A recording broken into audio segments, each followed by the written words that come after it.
আর madam, সত্যি বলতে marketing আমার রক্তে মিশে আছে। আমার বাবা বলতেন, রাশেদ, তুই একদিন মার্কেটিং এর দুনিয়া কাঁপিয়ে দিবি।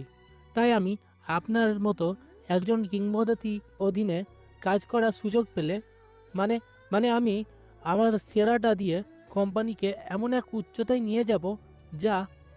Stop, just stop. Mister Rashed, আপনার বাবা আপনাকে কি বলতেন বা আপনার রক্তে মার্কেটিং আছে নাকি মশা মাছির রক্ত আছে সেটা শোনার জন্য আমি এখানে বসিনি। আর আমাকে কিংবদন্তি বলার আগে নিজের সিভিটা একবার দেখুন। আপনার মার্কেটিং এক্সপেরিয়েন্স বলতে পারে ক্রিকেট টুর্নামেন্টের জন্য চাঁদা তোলা আর ভার্সিটির ফেস্টের জন্য স্পন্সর জোগাড় করা। Am I right?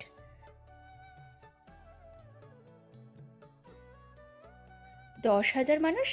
ঢাকার রাস্তায় জ্যাম লাগলে এর চেয়ে বেশি মানুষ এক জায়গায় আটকে থাকে মিস্টার রাশেদ। ওটাকে অ্যাচিভমেন্ট বলে না, ওটাকে বলে ট্রাফিক জ্যাম। আর প্রশংসার কথা বলছেন? নিজের ঢোল নিজে পেটাতে সবাই পারে। আপনার ঢোলের আওয়াজটা একটু বেশি কর্কশ লাগছে কানে। চুপচাপ বসুন, আমি আপনার সাথে পরে কথা বলছি। গুলশানের এক বহুজাতিক কোম্পানির সুসজ্জিত অফিস। মার্কেটিং হেড জারা আহমেদের কাচের দেওয়াল ঘেরা কেবিনের ভেতরে পিনপতন নীরবতা। তার সামনে ইন্টারভিউ দেওয়ার জন্য বসে আছে দুই প্রার্থী, রাশেদ এবং আজকের গল্পের নায়ক আয়ান চৌধুরী। যারা এবার আয়ানের দিকে তীক্ষ্ণ দৃষ্টিতে তাকিয়ে তার সিভিটা হাতে নিয়ে বলে, সো আপনি মিস্টার আয়ান চৌধুরী। আপনার সিভির ডিজাইনটা তো বেশ মিনিমালিস্টিক, সাদা কালো, কোনো ছবি নেই। আজকালকার ছেলেমেয়েরা তো সিভিতে প্রায় বিয়ে ছবির পোজ দিয়ে ছবি লাগায়। আপনার এই আত্মগোপনের পেছনের কারণটা কি? নিজের চেহারা নিয়ে হীনম্মন্যতায় ভোগেন? ম্যাম, আমি চেয়েছিলাম আমার সিভিটা আমার কাজের মতোই কথা বলুক, চেহারার মতন নয়। আর হিরোমন্যতার কথা যদি বলেন, তাহলে বলবো যে মানুষ নিজের পরিচয় কাজের মাধ্যমে তৈরি করতে চায় তার হীনমন্যতা ভোগার সুযোগ কম, কারণ কাজটা থেকে যায়। কিন্তু চেহারা তো সবসময় সময়ের সাথে বদলে যায়, তাই না? বাহ, বেশ ভারী ভারী কথা বলেন তো। ফিলোসফি নিয়ে পড়াশোনা করেছেন নাকি? আপনার সিভিতে তো লেখা মার্কেটিং। কথার মারপ্যাচ দিয়ে ক্লায়েন্টকে ভোলানোর অভ্যাসটা ভালোই রপ্ত করেছেন দেখছি। কিন্তু আমি আপনার ক্লায়েন্ট নই মিস্টার আয়ান, আমি জারা আহমেদ। আমার সামনে এসব কাব্যিক কথা না বলে সরাসরি পয়েন্টে আসুন। বলুন, আমাদের কোম্পানি আপনাকে কেন চাকরি দেবে? এমন কী গুণ আছে আপনার মধ্যে যা অন্য হাজারটা প্রার্থীর মধ্যে নেই? অন্য হাজারটা প্রার্থীর মধ্যে কি নেই সেটা তো আমি জানি না ম্যাম, কারণ আমি তাদের সাথে কথা বলিনি। কিন্তু আমার মধ্যে যা আছে তা হলো ধৈর্য। আমি জানি কখন কথা বলতে হয় আর কখন চুপ করে শুনতে হয়। যেমন ধরুন, এই মুহূর্তে আমি আপনার কথা শুনছি এবং বোঝার চেষ্টা করছি যে আপনি আসলে আমার যোগ্যতায় গভীরে যেতে চাইছেন। আমার সিভিতে থাকা লেখা শব্দগুলোর আড়ালে থাকা মানুষটাকে খুঁজছেন। এই পর্যবেক্ষণের ক্ষমতা আর ধৈর্য আমার মনে হয় মার্কেটিংয়ের জন্য সবচেয়ে জরুরি। ও রিয়েলি? আপনি আমাকে পর্যবেক্ষণ করছেন? বেশ, বলুন তো, আমাকে পর্যবেক্ষণ করে আপনার কি মনে হলো? আমি কেমন মানুষ? রাশেদ সুযোগ পেয়ে আবার কথা বলার চেষ্টা করে। ম্যাম, আমি বলবো, আপনাকে দেখে আমার মনে হচ্ছে আপনি একজন পারফেক্ট লিডার। আপনার চোখে মুখে সত্যটা, সাহস আর বুদ্ধির ছাপ।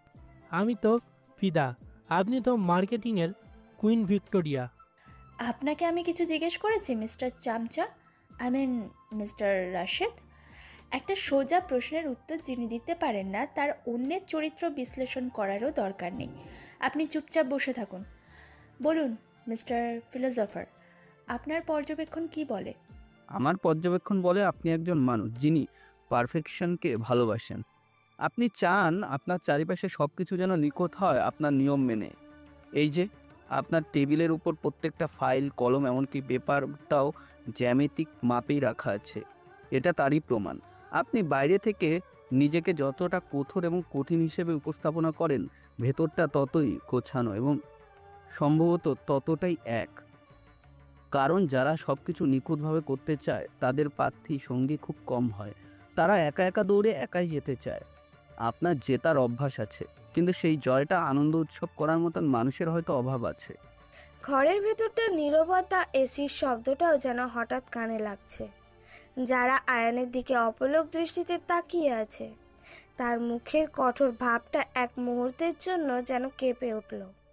যারা নিজেকে সামলে নিয়ে আগের চেয়েও ঠান্ডা গলায় বলে, আপনার পর্যবেক্ষণ ক্ষমতা প্রশংসার যোগ্য, কিন্তু সীমা অতিক্রম করছে।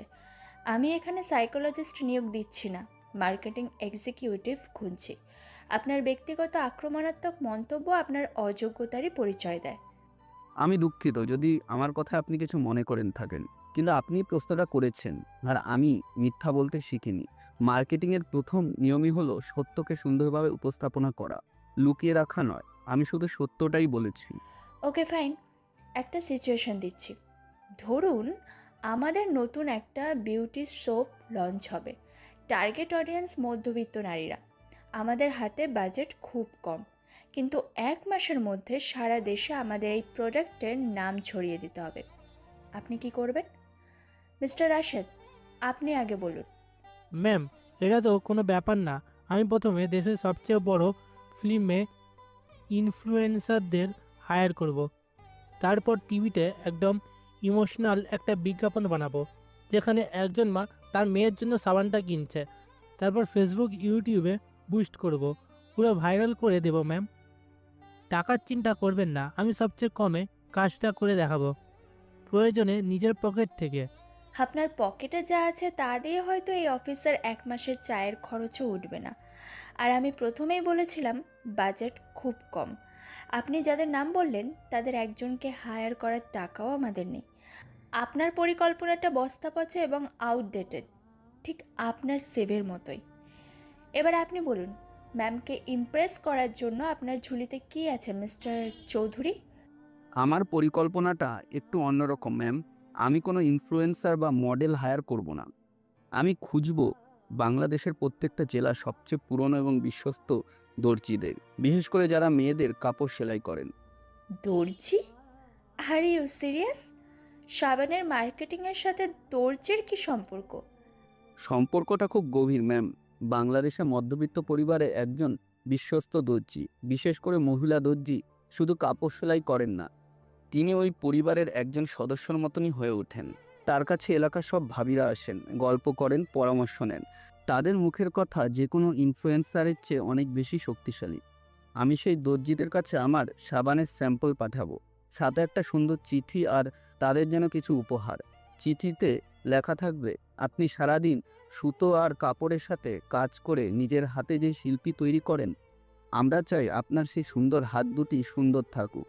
আমরা তাদের কোনো টাকা দেব না, শুধু সম্মান দেব। যখন একজন দর্জি তার কাস্টমারকে বলবে, ভাবি এই সাবানটা ব্যবহার করে দেখুন, কোম্পানি থেকে আমাকে উপহার পাঠিয়েছে, জিনিসটা আসলেই ভালো, তখন সেই কথায় কোটি টাকার বিজ্ঞাপনের চেয়েও বেশি কাজ করবে। এটা মার্কেটিং নয়, এটা হলো বিশ্বস্ত তৈরি করা, ওয়ার্ল্ড অফ মাউথ, সবচেয়ে কম খরচে সবচেয়ে কার্যকর উপায়। আয়ান কথা শেষ করার পর যারা আবার চুপ করে যায়। তার মুখে এবার বিরক্তি নয়, বরং বিস্ময়ের ছাপ। সে আয়ানের ফাইলের দিকে তাকায়, তারপর আবার আয়ানের মুখের দিকে। সে এমন একটা আইডিয়া আশা করেনি। আইডিয়াটা ইন্টারেস্টিং, কিন্তু ঝুঁকিপূর্ণ। যদি কাজ না করে? তাহলে আমরা বিনা খরচে হাজার হাজার স্যাম্পল মানুষের ঘরে পৌঁছে দিতে পারবো। আর যদি কাজ করে, তাহলে আমরা শুধু সাবান বিক্রি করব না, আমরা মানুষের বিশ্বাস অর্জন করব। মার্কেটিংয়ের চেয়েও বড় লাভ আর কিছু হয় না ম্যাম। হঠাৎ দরজায় টোকা পড়ল। অফিসের পিয়ন বলে, ম্যাডাম আসবো? কি হয়েছে করিম ভাই? দেখছেন না ইন্টারভিউ চলছে? ম্যাডাম, আপনার গ্রিন টি ঠান্ডা হইয়া যাইতেছে। আর হেড অফিস থেকে রহমান স্যার ফোন দিছে, বলছিল ইন্টারভিউ শেষ হইলা উনার একটা ফোন দিতে। আচ্ছা ঠিক আছে, আপনি যান। আর চায়ের কাপটা নিয়ে যান, ওটা আর খাবো না, মেজাজটাই নষ্ট হয়ে গেল। করিম ভাই চলে যাওয়ার পর যারা দীর্ঘশ্বাস ফেলে, তারপর দুজনের দিকে তাকিয়ে একটা চূড়ান্ত সিদ্ধান্ত নেয়। দেখুন, আপনাদের দুজনের কেউই আমার এক্সপেকটেশন মিট করতে পারেননি। মিস্টার রাশেদ, আপনার মধ্যে তেল দেওয়ার প্রবণতা বেশি, কিন্তু বুদ্ধি কম। আর মিস্টার চৌধুরী, আপনার বুদ্ধি হয়তো বেশি, কিন্তু আপনি ওভার কনফিডেন্ট এবং আপনার মুখটাও একটু বেশিই চলে। দুজনেই আমার টিমের জন্য বিপজ্জনক। রাশেদ ও আয়ান চুপচাপ শুনছে। কিন্তু এই মুহূর্তে আমার টিমে লোক দরকার। তাই আমি একটা সুযোগ দিচ্ছি। আপনাদের দুজনকেই আমি 1 মাসের জন্য প্রবেশনারি পিরিয়ডে রাখছি। এই 1 মাস আপনারা দুজন একে অপরের প্রতিদ্বন্দ্বী। 1 মাস পর যার পারফরম্যান্স আমার কাছে সেরা মনে হবে শুধু সেই এই চাকরিটা পাবে। আর অন্যজনকে আমি নিজের হাতে অফিস থেকে বের করে দেব। So welcome to the game gentleman. আশা করি আপনারা আমাকে হতাশ করবেন না। আপনারা এখন আসতে পারেন। আপনাদের জয়েনিং লেটার মেইলে চলে যাবে। আয়ান এবং রাশেদ উঠে দাঁড়ায়। থ্যাংক ইউ ম্যাম, আমি আমার সেরাটা দেওয়ার চেষ্টা করি। ধন্যবাদ ম্যাডাম, অনেক অনেক ধন্যবাদ। আপনি দেখবেন আমি জিতব। ইউ মে লিভ নাও। আয়ান ও রাশেদ ঘর থেকে বেরিয়ে যায়। যারা চেয়ারে হেলান দিয়ে চোখ বন্ধ করে। সে অজান্তেই ঠোঁটের কোণে হালকা হাসির রেখা ফুটিয়ে তোলে, যা মুহূর্তে আবার মিলিয়ে যায়। সে আয়ানের বলা কথাগুলো ভাবছিল। আপনার জেতার অভ্যাস আছে, কিন্তু সেই জয়টা উদযাপন করার মতন মানুষের হয়তো অভাব আছে। কথাটা তাকে কেন যেন অদ্ভুতভাবে নাড়া দিয়ে গেছে। সে আয়ানের সিভিটা আবার হাতে তুলে নেয়। আয়ান আর রাশেদ বাইরে এসে করিডোর দিয়ে হাঁটছে। দেখলেন ভাই, মহিলা কি জিনিস, কি ভাব দেখায়। আর আপনিও ভাই, এত আইডিয়া আপনার মাথায় আসে কই থেকে? দর্জি, সিরিয়াসলি আমার তো আইডিয়াটা শুনে হাসি পাচ্ছে। হাসির শব্দগুলো তো মাঝে মাঝে ইতিহাস তৈরি করে। রাশেদ ভাই চলুন, খেলা যখন শুরু হয়েছে তখন তো খেলতেই হবে, তাই না? আয়ানের এই শান্ত এবং রহস্যময় হাসি রাশেদের বিরক্তিকে আরও বাড়িয়ে দেয়। সে বুঝতে পারে তার প্রতিদ্বন্দ্বী মোটেও সহজ নয়। এখান থেকেই শুরু হয় তাদের 1 মাসের লড়াই, যার আড়ালে লুকিয়ে আছে আরও বড় কোনো পরিকল্পনা। দর্শক, আপনারা শুধু আমার সাথেই থাকুন। এই গল্পটা একটু ভিন্ন হতে চলেছে। গল্পের শেষের দিকে এমন কিছু টুইস্ট আছে যেগুলো আপনাদের মন ছুঁয়ে যাবে। তার জন্য আপনাদের কি করতে হবে জানেন তো?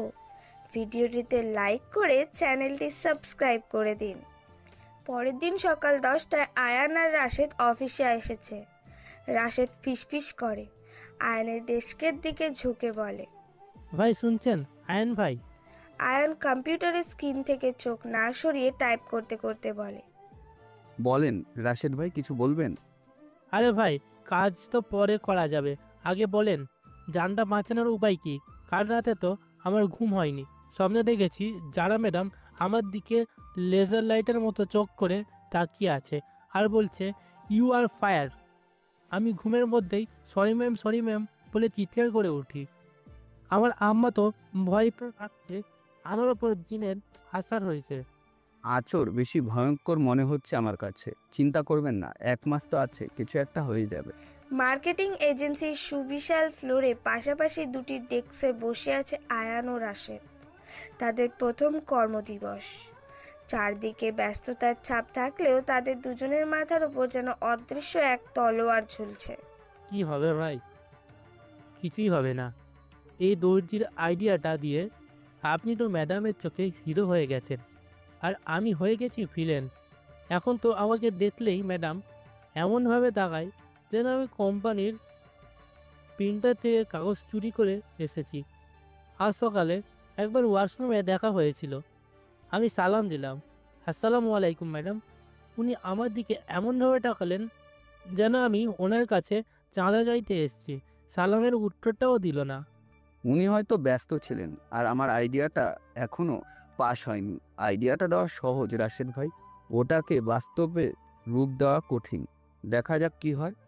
ঠিক তখনই পাশ দিয়ে একজন সিনিয়র সহকর্মী হেঁটে আসছিল। তিনি তাদের ডেস্কে এসে থামেন। কি খবর নতুন পাখিরা? খাঁচায় প্রথম দিন কেমন লাগছে? ভালো ভাই, আসসালামু আলাইকুম। আমি রাশেদ, আর এ হলো আয়ান। ওয়ালাইকুম আসসালাম, আমি কামাল, এই টিমের সিনিয়র গাধা, মানে সিনিয়র মার্কেটিং এক্সিকিউটিভ। তোমাদের দুজনের ইন্টারভিউর কথা তো কাল থেকেই পুরো ফ্লোরে হট টপিক হয়ে আছে। একজন নাকি যারা আপাকে আইডিয়া দিয়ে ক্লিন বোল্ড করে দিয়েছো, আর আরেকজন নাকি তেল দিয়ে গিয়ে পিছলে পড়ে গেছো। ভাই আপনিও শুরু করলেন? আমি তো শুধু একটু সম্মান দেখিয়েছিলাম, উনি তো ওটাকে তেল মনে করবেন, তা কি আমি জানতাম? আরে ভাই, যারা আপার সামনে সম্মান আর তেল দুটোই সাবধানে ব্যবহার করতে হয়। কখন কোনটা গ্যাস হয়ে ফেটে যাবে কেউ জানে না। তবে আয়ান ভাই, আপনার দর্জির আইডিয়াটা কিন্তু আমার বেশ পছন্দ হয়েছে। একেবারে আউট অফ দ্য বক্স। যারা আপা সহজে কারো আইডিয়া পছন্দ করেন না, আপনার মধ্যে মাল আছে মনে হচ্ছে। ধন্যবাদ কামাল ভাই, আপনাদের সবার সাপোর্ট পেলে হয়তো ভালো কিছু করতে পারবো। কামাল ভাই, এখন আমরা কি করব? ম্যাডাম তো আমাদের কোনো কাজই দিচ্ছে না, শুধু বলছে পুরনো ফাইলপত্র যেটা কোম্পানি মার্কেটিং স্ট্র্যাটেজি বুঝতে। এটা কোনো কাজ হলো? আমরা কি লাইব্রেরিয়ান হিসাবে জয়েন করতেছি? এটাই তো আসল কাজ ভাই। এটাকে বলে সাইলেন্ট ট্রিটমেন্ট। যারা আপা দেখতে চান তোমরা নিজে থেকে কতটা শিখতে পারো, তিনি চামচে করে তুলে খাওয়ানোর মানুষ নন। তিনি দেখবেন তোমরা এই এক ঘরে কাজের মধ্যে থেকেও নতুন কি খুঁজে বের করো। আমার কথা শোনো, চুপচাপ ফাইলগুলো দেখতে থাকো। আর হ্যাঁ, ভুলেও তার কেবিনের দিকে তাকাবে না। উনি সিসিটিভির চেয়েও শক্তিশালী। ঘাড়ের উপর দিয়েও দেখতে পান কে কী করছে। ঠিক তখনই ফ্লোরের অন্য প্রান্তে জারা আহমেদের কেবিনের দরজা খোলার শব্দ হয়। পুরো ফ্লোরের গুঞ্জন মুহূর্তেই থেমে যায়। সবাই কাজে মনোযোগ দেওয়ার ভান করে। যারা রাশেদের ডেস্কের পাশ দিয়ে হেঁটে যেতে না থেমেই বলে, মিস্টার রাশেদ, আপনার ফেসবুক প্রোফাইলটা বেশ interesting. Works at Prince of my own kingdom. এটা কি আপনার রাজ্যের নাম, নাকি আপনার বেকারত্বের সময় স্ট্যাটাস? যারা কথাটা বলেই হেঁটে চলে যায়। রাশেদ হতভম্ব হয়ে আয়ানের দিকে তাকায়। পুরো ফ্লোরে চাপা হাসির রোল ওঠে। সর্বনাশ, ইনি তো আমার ফেসবুকও চেক করে ফেলেছেন। ভাই, আমার কি হবে? আমার তো মনে হচ্ছে 1 মাসও টিকতে পারবো না। এর চেয়ে তো রাতের বেলা ফুড ডেলিভারি করাও ভালো, অন্তত বসের এত ঝাড়ি খেতে হয় না। ফুড ডেলিভারি ওটা কিন্তু সহজ কাজ নয় রাশেদ ভাই। কাস্টমারের ঝাড়ি এখনো শুনতে হয়, এত দেরি হলো কেন, খাবার ঠান্ডা হয়ে গেছে। আপনার লোকেশন তো দেখাচ্ছে সেই কোনো অ্যামাজনের জঙ্গলে। অনেক কথা। আরে আয়ান ভাইয়া, দেখি সব খবরেই রাখেন। যাই হোক, তোমরা কাজ করো, আমার একটা মিটিং আছে। আর হ্যাঁ, লাঞ্চের পর একবার ক্যান্টিনে এসো। তোমাদেরকে এই অফিসের সার্ভাইভাল গাইডস দিয়ে দেবো ফ্রি অফ কস্ট। কামাল ভাই চলে যায়।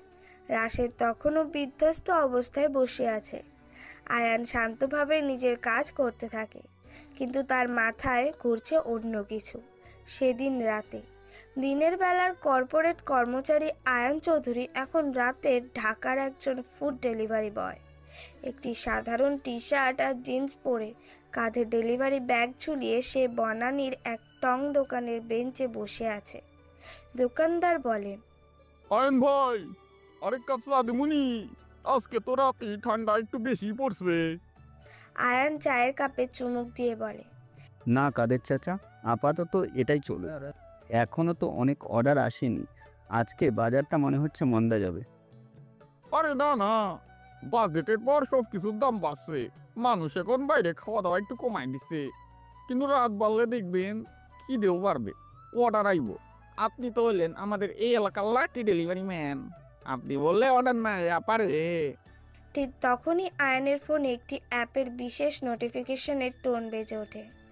আয়ান ফোনটা হাতে নিয়ে স্ক্রিনের দিকে তাকিয়ে বলে, এই যে চাচা, আপনার কথাই সত্যি হলো, অর্ডার এসে গেছে।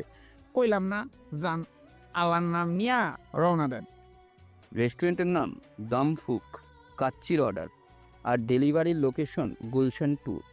আয়ান ফোনের স্ক্রিনে কাস্টমারের নাম ও ঠিকানা দেখে এক মুহূর্তের জন্য স্থির হয়ে যায়। তার মুখে ফুটে ওঠে এক রহস্যময় এবং গভীর হাসি।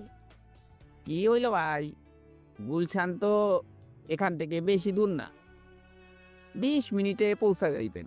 এমনভাবে চাইয়া রইলেন যে লটারি পাইছেন। লটারির চেয়েও ইন্টারেস্টিং কিছু কাদের চাচা। আজকে রাতটা মনে হচ্ছে বেশ জমজমাট হবে। আচ্ছা চাচা, আমি তাহলে আসি। চায়ের টাকাটা কাল সকালে দিয়ে যাব। আরে মিয়া জান তো, আপনার কাছে আমি টাকা পাবো নাই, সাবধানে যান ভাই। আয়ান তার বাইকের কাছে এগিয়ে যায়। হেলমেটটা মাথায় পড়ার আগে সে আবার ফোনের স্ক্রিনের দিকে তাকায়। সেখানে জ্বলজ্বল করছে একটি নাম, জারা আহমেদ, এবং তার অ্যাপার্টমেন্টের ঠিকানা। শো মিস জারা আহমেদ, দিনের বেলায় আপনি আমার বস আর রাতের বেলায় আমি আপনার খিদামগার। দেখা যাক কোন খেলাটা বেশি জমে।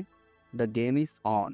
গুলশান 2-এর একটি অভিজাত অ্যাপার্টমেন্ট বিল্ডিংয়ের 15 তলার করিডোর। চারপাশ এতটাই নীরব যে নিজের হৃদস্পন্দও শোনা যায়। আয়ান ডেলিভারি ব্যাগটা কাঁধ থেকে নামিয়ে দরজায় কলিং বেল চাপ দেয়।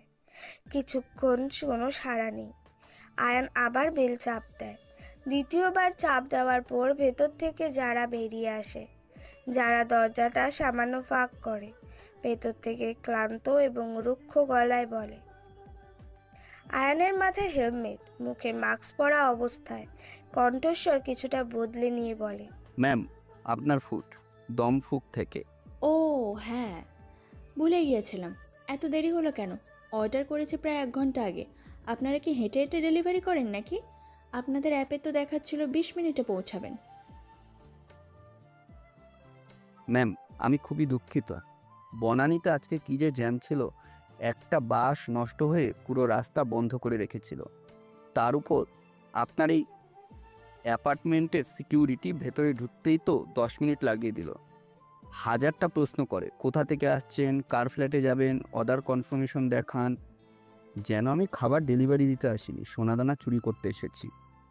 আয়ানের কথায় জয়রা বিরক্তি কিছুটা কমে আসে, কারণ সে জানে এই অ্যাপার্টমেন্টের সিকিউরিটি সিস্টেম আসলেই খুব বাড়াবাড়ি রকমের করা। That's true.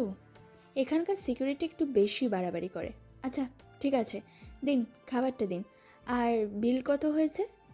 আয়ান ব্যাগ থেকে কাচ্চির প্যাকেটটা বের করে যারার দিকে বাড়িয়ে দিয়ে বলে, বিল অনলাইনে পেড করা আছে ম্যাম, আপনার কিছু দিতে হবে না। যারা খাবারের প্যাকেটটা নিতে গিয়ে হাত বাড়াতে আয়ানের চোখের দিকে তার দৃষ্টি আটকে যায়। হেলমেটের কালো কাচ আর মাস্কের আড়াল থেকেও আয়ানের চোখ দুটো যেন জ্বলজ্বল করছে। পরিচিত, গম্ভীর আর শান্ত সেই চোখ। 1 মিনিট দাঁড়ান, আপনাকে না আমার খুব চেনা চেনা লাগছে। আপনার চোখ দুটো, আমি কি আপনাকে আগে কোথাও দেখেছি? না ম্যাম, কোথায় দেখবেন? আমি তো এই লাইনে নতুন, সারাদিন রাস্তায় রাস্তায় ঘুরি। হয়তো আমার মতন দেখতে অন্য কাউকে দেখেছেন। আজকাল তো একজনের মতন দেখতে 7 জনকে পাওয়া যায়। না, কি জানি, আপনার কথা বলার ভঙ্গিটাও কেমন পরিচিত লাগছে। আপনি কি, না, কী সব ভাবছি। আচ্ছা ঠিক আছে, আপনি এখন যান। Thank you. ওয়েলকাম ম্যাম, খাবারটা গরম থাকতে থাকতে খেয়ে নেবেন। আর পারলে ভালো রেটিংটা দিয়ে দেবেন। আমাদের মতন ডেলিভারি বয়দের জন্য এই রেটিংটাই অনেক কিছু। আয়ান ডেলিভারি বয়ের মতো করেই কথাগুলো বলে। তারপর আর এক মুহূর্ত না দাঁড়িয়ে ঘুরে লিফটের দিকে হাঁটা শুরু করে। যারা দরজায় দাঁড়িয়ে আয়ানের যাওয়ার পথের দিকে তাকিয়ে থাকে, মনে মনে ভাবে, অদ্ভুত, চোখ দুটো এত চেনা লাগলো কেন?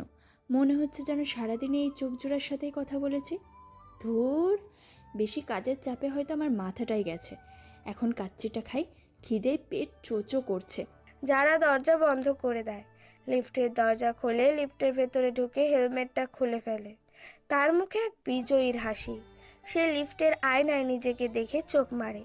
কিছুক্ষণ পর রাতে ঢাকার অন্য এক চিত্র। গুলশানের সেই ব্যস্ত রাস্তা থেকে অনেক দূরে একটি সুইচ বিল্ডিংয়ের শেষ মাথায় থাকা এক চোখ ধাঁধানো পেন্ট হাউস। আয়ান এখন আর ডেলিভারি বয়ের পোশাকে নেই। তার পরনে আরামদায়ক স্লিপিং স্যুট। হাতে দামি স্কচের গ্লাস নিয়ে সে বিশাল কাচের জানলার সামনে দাঁড়িয়ে নিচের শহরের দিকে তাকিয়ে আছে। যারার খাবার পৌঁছে দিয়ে সে সোজা তীর আসলো পৃথিবীতে চলে আসে। এই পেন্ট হাউস সাধারণ কোনো পেন্ট হাউস নয়। এটা হলো এশিয়ার নাম্বার 1 বিজনেস এম্পায়ারের মালিক আয়ান চৌধুরীর পেন্ট হাউস। এখানে শুধু কয়েকজন কাজের লোক ছাড়া আর কেউ নেই। আয়ান একাই থাকে, কারণ এই পৃথিবীতে আয়ানের দাদি ছাড়া আর কেউ নেই।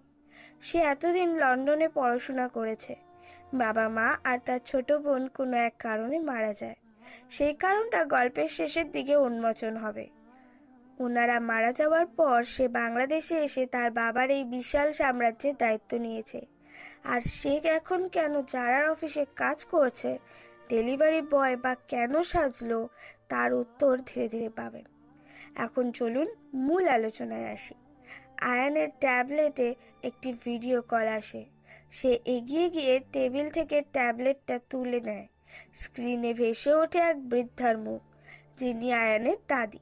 গ্রামের পুরনো চৌধুরী ম্যানশনে থাকেন।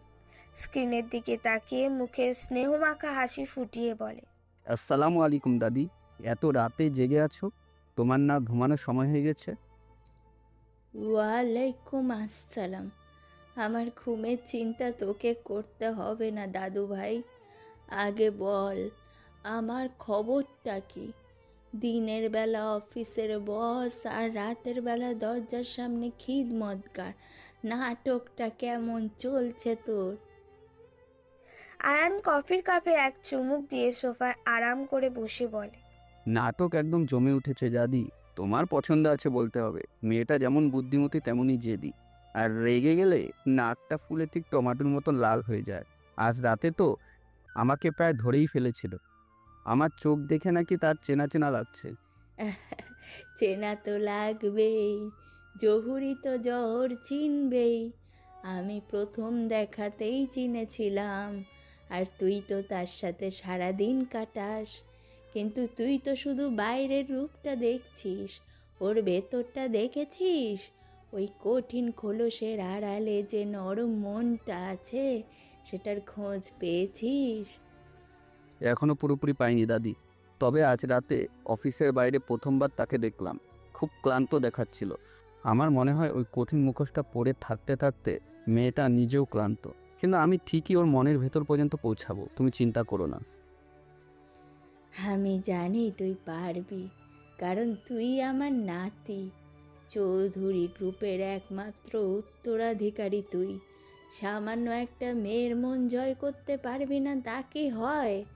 কিন্তু একটা কথা মনে রাখিস আয়ান, মন জয় করবি ভালোবাসা দিয়ে, ক্ষমতা দিয়ে নয়। আমি চাই যারা মেয়েটা যেন আয়ান চৌধুরী নামে সাধারণ ছেলেটাকে ভালোবাসে, চৌধুরী গ্রুপের মালিককে নয়। আমি তো সেই চেষ্টাই করছি দাদি, কিন্তু আমার মাথায় একটা প্রশ্ন ঘুরছে। তুমি কেনই মেয়েটার জন্য এতটা নিশ্চিন্ত? তুমি তো তাকে মাত্র একবার দেখেছো, তাও এক দুর্ঘটনার সময়। এমন কি দেখেছো তুমি ওর মধ্যে যে তাকেই তোমার নাত বউ বানানোর জন্য এতটা মরিয়া হয়ে উঠেছো? আয়ানের এই প্রশ্নে দাদির মুখে হাসিটা মিলিয়ে গিয়ে সেখানে এক রহস্যময় গভীরতা নেমে আসে। তিনি কিছু একটা বলতে গিয়েও থেমে যান। হ্যাঁ, কিছু প্রশ্নের উত্তর সময়ের হাতে ছেড়ে দিতে হয় দাদু ভাই। সব কথা যদি আমি বলে দিই তাহলে তোর এই খেলার মজাটাই তো নষ্ট হয়ে যাবে। তুই শুধু এইটুকু জেনে রাখ, ওই মেয়েটা শুধু হীরা নয়, ও একটা আশীর্বাদ। আমাদের চৌধুরী পরিবারের জন্য, এই ব্যবসার জন্য, আর সবচেয়ে বেশি করে তোর জন্য। ওকে হারালে আমরা সবাই হেরে যাব।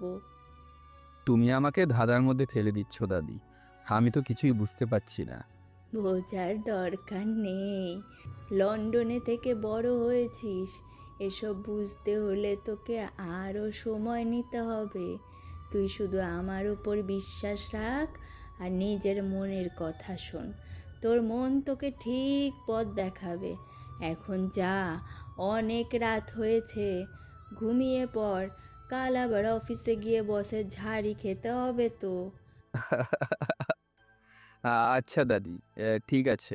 তুমি নিজের খেয়াল রেখো, আর সময় মতন ওষুধ খেয়ে নিও। শুভরাত্রি। শুভরাত্রি দাদু ভাই, আল্লাহ হাফেজ।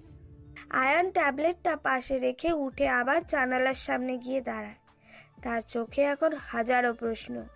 দাদির এই রহস্যময় কথাগুলো তার মনে নতুন করে কৌতূহল জাগিয়ে তুলেছে। সে বাইরের শহরের দিকে তাকিয়ে ভাবে, কে ইজারা আহমেদ? তার সাথে চৌধুরী পরিবারের কি এমন সংযোগ আছে যা আমি নিজেও জানি না? এই সব প্রশ্নের উত্তর খোঁজার জন্যই যেন তার এই নাটকটা চালিয়ে যাওয়ার জেদ আরও বেড়ে যায়। দুদিন পর একটি কর্পোরেট কনফারেন্স রুমের গম্ভীর পরিবেশ, প্রজেক্টরের মৃদু গুঞ্জন, এসির শব্দ এবং কয়েকজন মানুষের চাপা আলোচনা। দেওয়াল ঘড়ির কাঁটার টিকটিক শব্দটা যেন অস্বাভাবিক জোরে কানে বাজছে। দেওয়াল ঘড়ির কাঁটার টিকটিক শব্দটা যেন অস্বাভাবিকভাবে জোরে শোনা যাচ্ছে। অফিসে মিটিংয়ের সময় এক ক্লায়েন্ট মিস্টার করিম ফাইল থেকে চোখ তুলে গম্ভীর গলায় বলে, ম্যাম যারা, আপনার প্রেজেন্টেশন আমরা শুনলাম, আইডিয়াটা বেশ চমৎকার, মানতেই হবে। শহরের দর্জি, এই কনসেপশনটা আসলে ইউনিক, কিন্তু আমার একটা প্রশ্ন ছিল। প্লিজ গো অ্যাহেড মিস্টার করিম, যে কোনো প্রশ্ন করতে পারেন। এই যে আপনারা টার্গেট অডিয়েন্সের একটা ডেটাবেস তৈরি করেছেন, এখানে আপনারা বলেছেন আপনাদের মূল ফোকাস থাকবে ঢাকা, চট্টগ্রাম এবং সিলেটের মধ্যবিত্ত এলাকার দর্জিরা, কিন্তু আমাদের নিজস্ব রিসার্চ বলছে বিউটি প্রোডাক্টের মার্কেটে এখন সবচেয়ে বড় গ্রোথ আসছে মফস্বল শহরগুলো থেকে, যেমন কুমিল্লা, বগুড়া, যশোর, অথচ আপনাদের ডেটায় এই শহরগুলোর কোনো উল্লেখই নেই। এটা তো একটা বেসিক ভুল। এমন একটা ভুল আপনাদের তো স্বনামধন্য এজেন্সির কাছ থেকে আমরা আশা করিনি। মিস্টার করিমের কথা শেষ হতেই রুমে একটা অস্বস্তিকর নীরবতা নেমে আসে। যারা হতবাক হয়ে স্ক্রিনের দিকে তাকিয়ে থাকে, তার কপালে চিন্তার ভাঁজ স্পষ্ট। Let me check. রাশেদ, এই প্রেজেন্টেশনের ডেটা রিসার্চ এবং স্লাইডগুলো তো তোমার বানানোর কথা ছিল, এখানে মফস্বল শহরগুলোর ডেটা নেই কেন? রাশেদ বসা থেকে প্রায় লাফিয়ে ওঠে, মুখে চরম উদ্বেগ আর ভয় ফুটিয়ে তুলে বলে, ম্যাডাম, আমি আমি তো সব ডেটা আয়ান ভাইয়ের কাছ থেকে নিয়েছিলাম। উনি পুরো রিসার্চের দায়িত্ব ছিলেন। আমাকে উনি যে ফাইলটা মেল করেছিল, আমি তো শুধু সেটাই এখানে প্রেজেন্ট করছি। আমি তো কিছুই জানি না ম্যাডাম, আমার কোনো দোষ নেই। রাশেদের কথা শুনে কনফারেন্স রুমের সবাই, বিশেষ করে যারা, অবাক হয়ে আয়ানের দিকে তাকায়। আয়ান শান্তভাবে বসে আছে, তার মুখে কোনো প্রতিক্রিয়ার ছাপ নেই। আরেক ক্লায়েন্ট ভ্রু কুঁচকে বলেন, তার মানে আপনাদের টিমের মধ্যেই কোনো সমন্বয় নেই, একজন আরেকজনের উপর দায় চাপাচ্ছেন। This is very unprofessional. Mister Ayan Chowdhury, আপনার কিছু বলার আছে? এই মারাত্মক ভুলের দায় কি আপনি নেবেন? সবাই তাকিয়ে আছে আয়ানের দিকে। রাশেদের মুখে এক ধরনের ধূর্ত হাসি ফুটে উঠেই মিলিয়ে যায়। সে জানে এই ভুলের পর আয়ানের চাকরি থাকা অসম্ভব। ইয়েস ম্যাম, আমার বলার আছে। মিস্টার করিম এবং মিস্টার রহমান, আপনাদের পর্যবেক্ষণের জন্য অসংখ্য ধন্যবাদ, এবং এই ভুলের জন্য আমি আমাদের কোম্পানির পক্ষ থেকে আন্তরিকভাবে দুঃখিত। দেখছেন, নিজেই স্বীকার করছে। এবার তো গেল চাকরিটা। ভুলটা আসলে আমাদের, তবে এটা রিসার্চের ভুল নয়, এটা কমিউনিকেশনের ভুল। আসলে আমাদের হাতে দুটো প্ল্যান ছিল। প্ল্যান এতে আমরা বড় শহরগুলোকে টার্গেট করেছিলাম, আর প্ল্যান বিতে ছিল মফস্বল শহরগুলো। দুটো প্ল্যানের জন্য আলাদা বাজেট এবং স্ট্র্যাটেজি তৈরি করা হয়েছিল। সময়ের অভাবে আমরা দুটো প্ল্যান একসাথে প্রেজেন্ট করতে পারিনি। রাশেদ ভাই হয়তো ভুল করে শুধুমাত্র প্ল্যান এর অ্যাসাইনগুলোতেই প্রজেক্ট করে ফেলেছেন। যারা আশ্চর্য হয়ে আয়নের দিকে তাকিয়ে মনে মনে ভাবে, দুটো প্ল্যান? এ কথা তো আমি জানি না। দুটো প্ল্যান? তাহলে আপনাদের প্ল্যান বিটা কি, সেটা আমরা দেখতে পারি? অবশ্যই স্যার, অ্যাকচুয়ালি আমাদের বস মিস জারা আহমেদ সব সময় একটা ব্যাকআপ প্ল্যান নিয়ে চলে। উনি জানতেন যে আপনারা মফস্বল শহরের গুরুত্বটা তুলে ধরবে, তাই উনি আমাকে আগে থেকেই প্ল্যান বি তৈরি করে রাখতে বলেছিলেন। সে নিজের পকেট থেকে একটা পেন ড্রাইভ বের করে বলে, এই পেন ড্রাইভে আমাদের প্ল্যান বি বিস্তারিতভাবে দেওয়া আছে।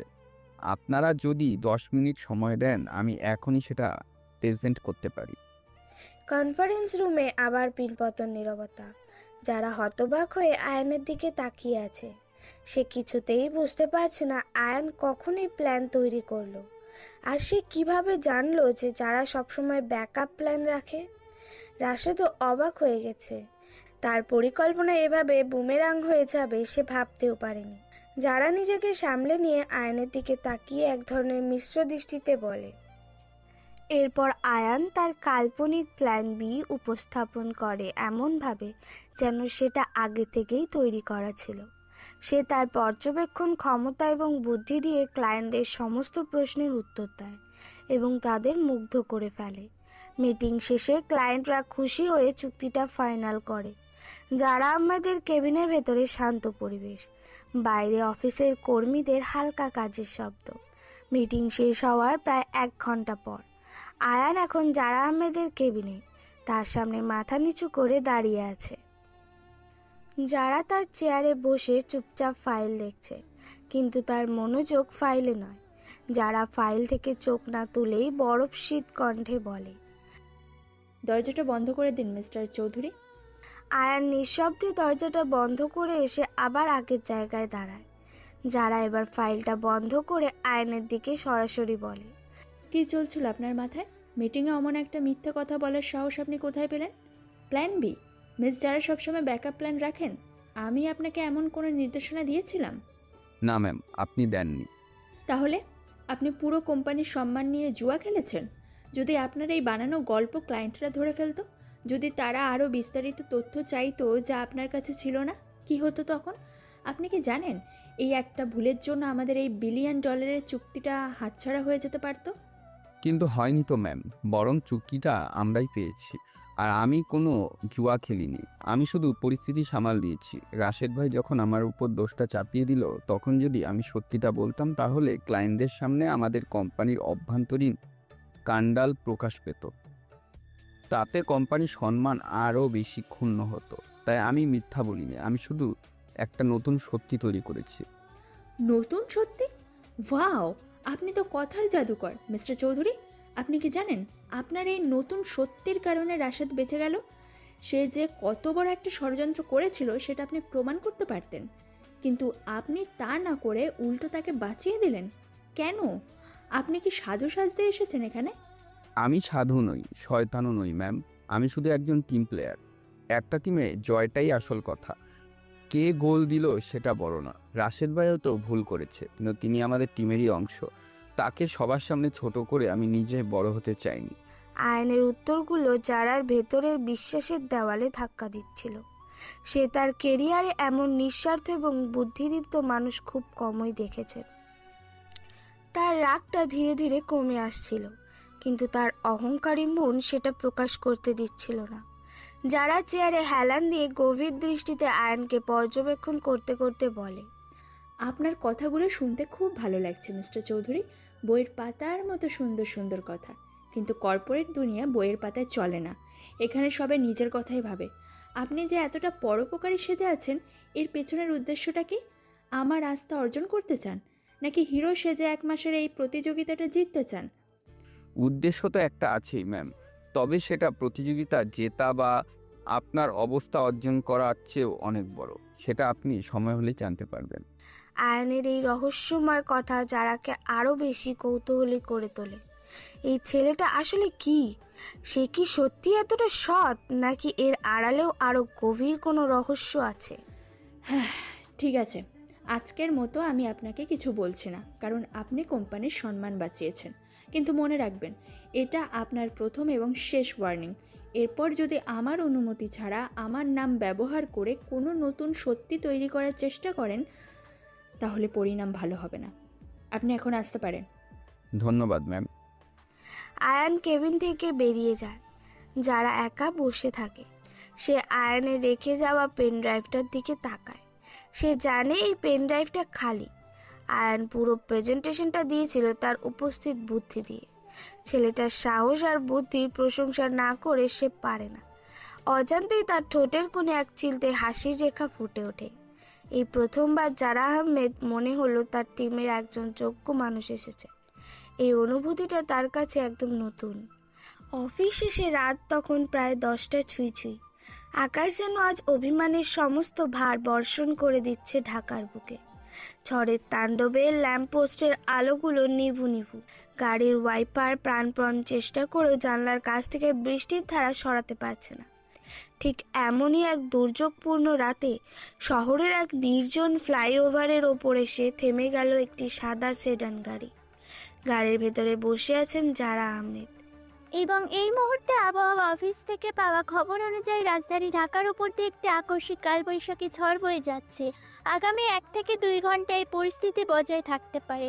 আমরা সকল শ্রোতাকে অনুরোধ করছি নিরাপদে আশ্রয় নেওয়ার জন্য। বিশেষ করে যারা রাস্তায় আছেন তারা গাড়ি চালানো থেকে বিরত থাকুন।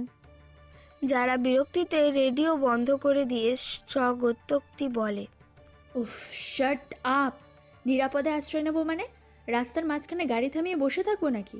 আজকে এই মিটিংটা এত রাত পর্যন্ত টেনে নেওয়ার দরকার ছিল? সে গাড়ির স্পিড বাড়ানোর চেষ্টা করে। আর একটুখানি, বাসার কাছাকাছি প্রায় চলেই এসেছি। যারার কথা শেষ হওয়ার আগেই গাড়িটা কয়েকবার ঝাঁকুনি দিয়ে আচমকা থেমে গেল। ইঞ্জিনের গোঙানি ছাপিয়ে নেমে এলো রাজ্যের নীরবতা।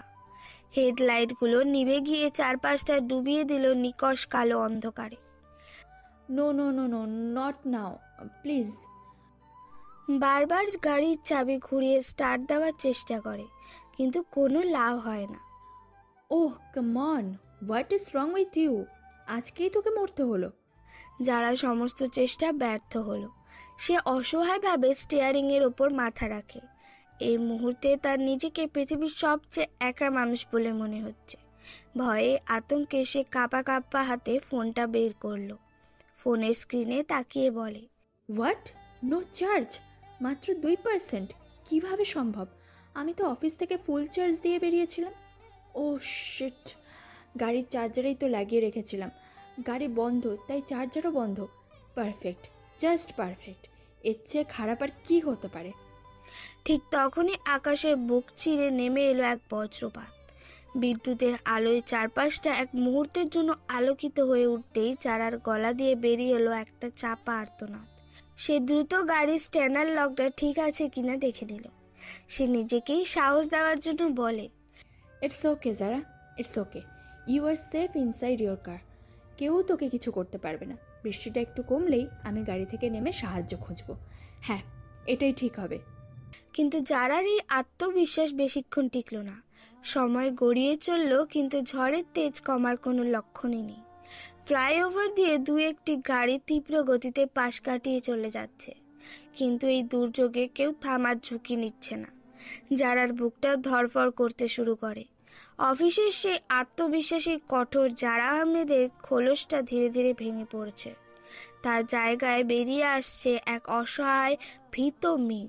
হঠাৎ গাড়ির পেছনে আয়নায় একজোড়া হেডলাইটের আলো এসে পড়ল। একটা বাইক এগিয়ে আসছে। যারার হৃৎপিণ্ডটা ধক করে উঠল। এত রাতে এই নির্জন ফ্লাইওভারে বাইক! তার মাথায় একসাথে অনেকগুলো অশুভ চিন্তা খেলে গেল। কে? এত রাতে এই ফ্লাইওভারে বাইক নিয়ে কে আসছে? ছিনতাইকারী নয় তো? না না যারা, পজিটিভ থাক, হয়তো কোনো সাধারণ মানুষ। বাইকটা ধীরে ধীরে যারা গাড়ির পাশে এসে থামলো।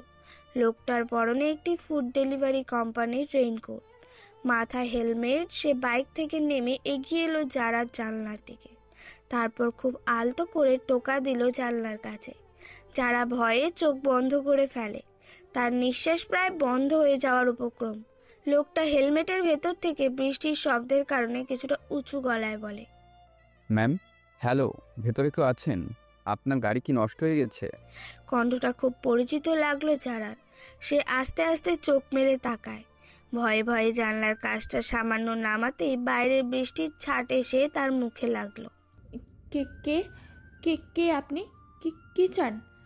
লোকটা তার হেলমেটের কাজটা উপরে তুলল। বাইরের বিদ্যুতের ক্ষণস্থায়ী ঝলকানিতে মুখটা স্পষ্ট হয়ে উঠতেই যারা বিস্ময়ে বাকরুদ্ধ হয়ে গেল। ম্যাম, আমি আয়ান, ভয় পাবেন না। আয়ান? আপনি? আপনি এই ঝড় বৃষ্টির মধ্যে এখানে কি করছেন? যা করেছি তা তো দেখতেই পাচ্ছেন ম্যাম। ডেলিভারি দিতে যাচ্ছিলাম, কিন্তু আপনার গাড়িটা এভাবে রাস্তার মাঝে দাঁড়িয়ে থাকতে দেখে আসলাম। সব কিছু ঠিক আছে তো? আপনি ঠিক আছেন? আয়ানকে এই অপ্রত্যাশিত মুহূর্তে ত্রাণকর্তার মতো আবির্ভূত হতে দেখে যারার ভেতরের সমস্ত ভয় আর আতঙ্ক যেন এক নিমিষে উধাও হয়ে গেল। তার শক্ত মনের বাঁধ ভেঙে চোখ দুটো ছলছল করে উঠল। আমি ঠিক আছি, কিন্তু আমার গাড়িটা হঠাৎ করে বন্ধ হয়ে গেল। স্টার্ট নিচ্ছে না, ফোনটাও বন্ধ। আমি বুঝতে পারছিলাম না কি করব। চিন্তা করবেন না, আমি দেখছি। আপনি গাড়ির বেলটা খুলতে পারেন। হ্যাঁ হ্যাঁ, দাঁড়ান। যারা গাড়ির বনেট খোলার সুইচটা চাপতে আয়ান এগিয়ে গেল সামনে। রেনকোটের হুডিটা মাথায় টেনে নিয়ে সে তার মোবাইলের ফ্ল্যাশলাইট জ্বালিয়ে ঝুঁকে পড়ল ইঞ্জিনের ওপর। মুষলধারে বৃষ্টিতে তার শরীর ভিজে একাকার হয়ে যাচ্ছে। সারা গাড়ির ভেতর থেকে জানালা দিয়ে তাকিয়ে বলে, আরে আপনি তো ভিজে যাচ্ছেন, প্লিজ ভেতরে এসে বসুন। বৃষ্টিটা একটু কমলে তারপর দেখবেন। কোনো অসুবিধা নেই ম্যাম, রেইনকোট আছে, আর এই বৃষ্টি সহজে কমার নয়। তার চেয়ে বরং গাড়িটা ঠিক করা বেশি জরুরি। আপনি একা একা এখানে আটকে থাকবেন নিরাপদ নয়। ম্যাম, একবার স্টার্ট দেওয়ার চেষ্টা করুন তো। যারা চাবি ঘোরালো, কিন্তু গাড়ি আগের মতোই নিষ্প্রাণ। বুঝেছি, ব্যাটারি কানেকশন লুজ হয়ে গেছে মনে হচ্ছে, অথবা পানি ঢুকেছে। দাঁড়ান, আমি দেখছি। আয়ান এক মনে কাজ করে চলেছে। গাড়ির ভেতরে থাকা যারা চুপচাপ তাকে দেখছে। অফিসে সে শান্ত বুদ্ধিদীপ্ত ছেলেটা যে এতটা দায়িত্বশীল আর যত্নবান হতে পারে তা সে কখনো ভাবেনি। একজন মানুষ তার জন্য এই ঝড় বৃষ্টির মধ্যেও নিঃস্বার্থভাবে ভিজে চলেছে। এই দৃশ্যটা যারার মনের কঠিন বরফটাকে ধীরে ধীরে গলাতে শুরু করলো। আয়ান প্রায় 10 মিনিট পর হাঁপাতে হাঁপাতে, ম্যাম, এবার শেষবারের মতন একবার চেষ্টা করুন তো, আশা করি এবার হয়ে যাবে। যারা বুক ভরা আশা নিয়ে আল্লাহর নাম স্মরণ করে আবার চাবি ঘোরালো। কয়েকবার ঘর ঘর শব্দ করে একটা বড় ঝাঁকুনির সাথে গাড়িটা অবশেষে স্টার্ট নিয়ে নিল। হেডলাইটগুলো জ্বলে ওঠে, সামনের অন্ধকার পথকে আলোকিত করে তুলল। ও মাই গড, ইটস ওয়ার্কিং। আয়ান, আপনি আপনি এটা কিভাবে করলেন? আয়ান ভিজে চুপচুপে অবস্থায় গাড়ির জানলার পাশে এসে দাঁড়ালো।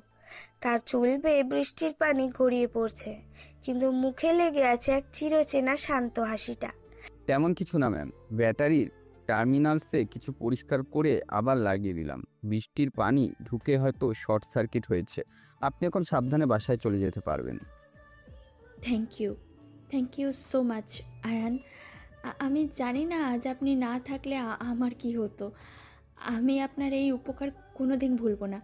প্লিজ আপনি একটু গাড়িতে উঠুন, আমি আপনাকে আপনার গন্তব্যে নামিয়ে দিচ্ছি। এই ঝড় বৃষ্টির মধ্যে বাইক চালানো ঠিক হবে না। এর কোনো দরকার নেই ম্যাম, আমার ডেলিভারিটা এখনও বাকি, কাস্টমার অপেক্ষা করছে, আর আমার এসবের অভ্যাস আছে। আপনি বরং দেরি না করে বাসায় চলে যান, সাবধানে ড্রাইভ করবেন, কেমন? কিন্তু আপনি এভাবে ভিজে।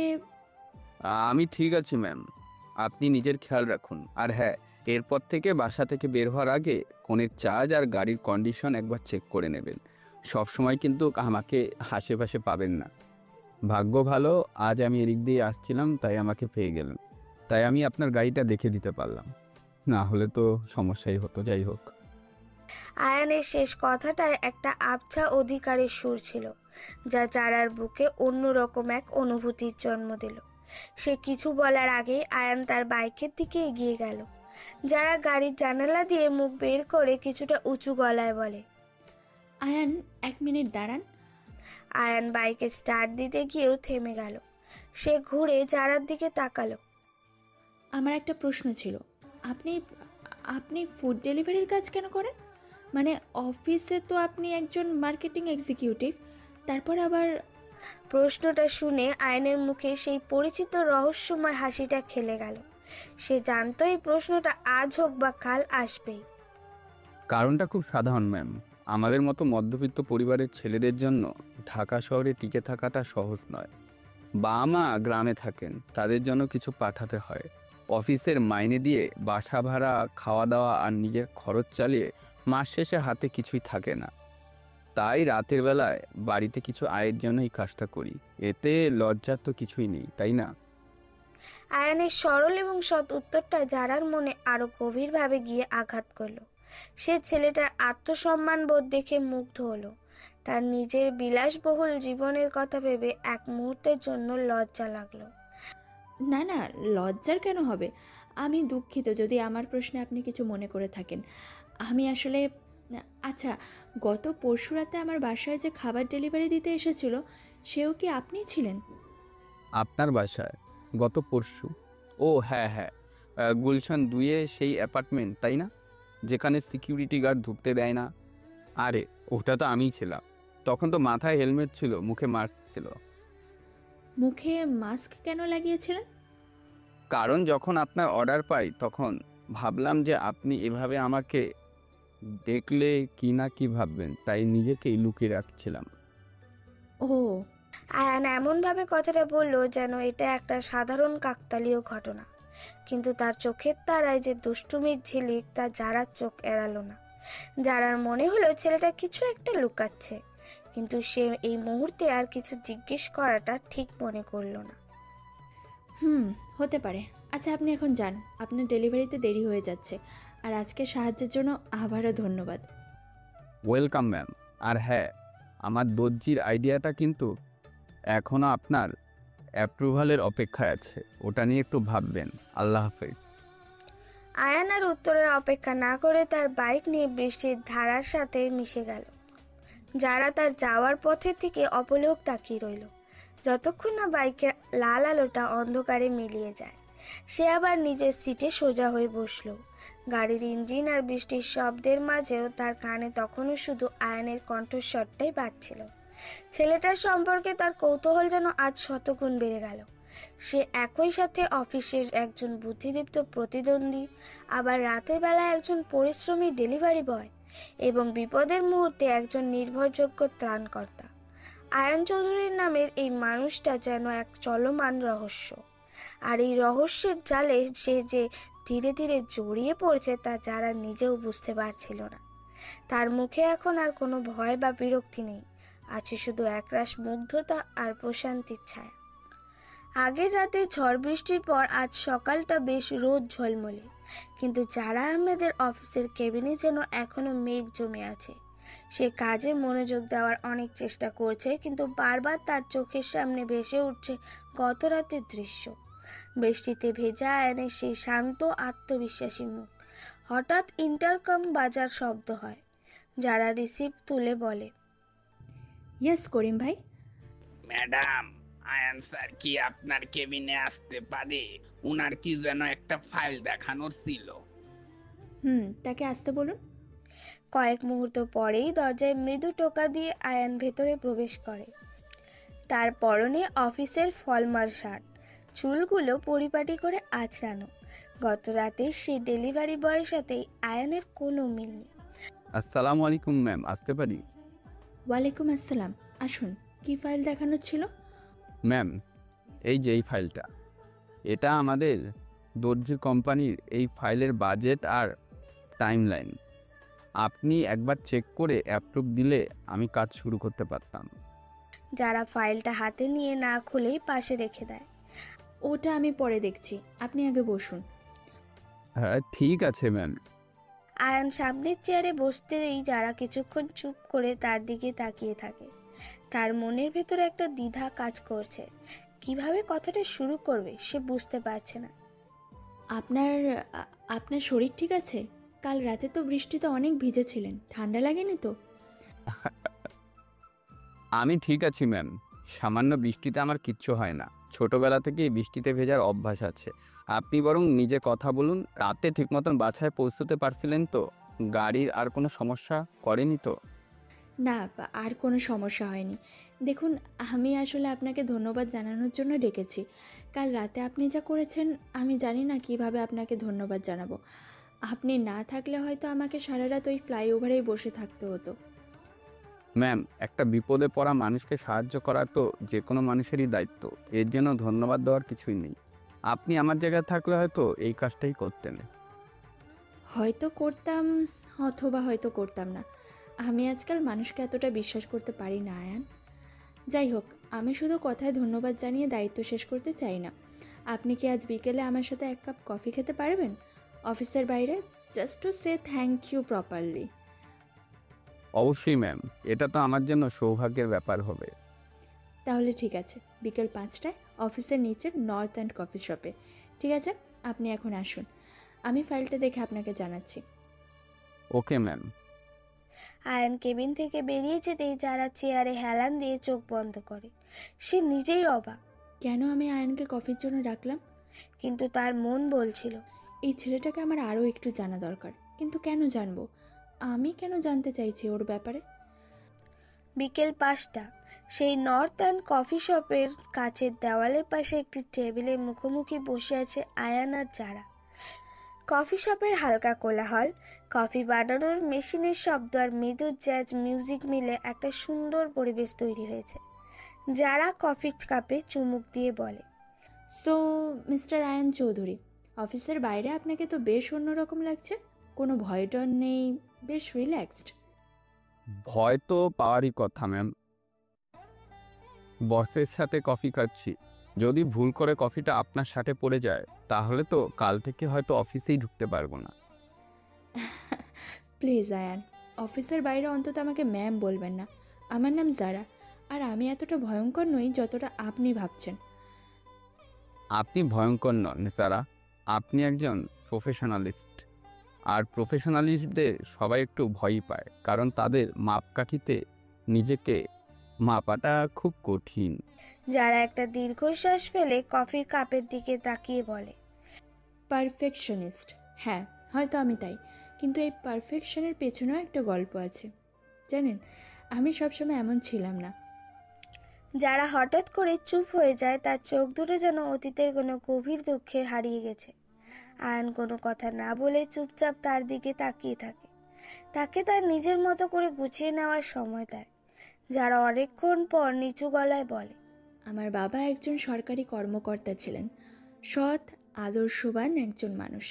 তার সততার কারণে আমাদের জীবনটা খুব সাধারণ ছিল, কিন্তু আমি আর আমার ছোট বোন তাতে খুব খুশি ছিলাম। আমার স্বপ্ন ছিল আমি ফ্যাশন ডিজাইনার হব, অনেক বড়।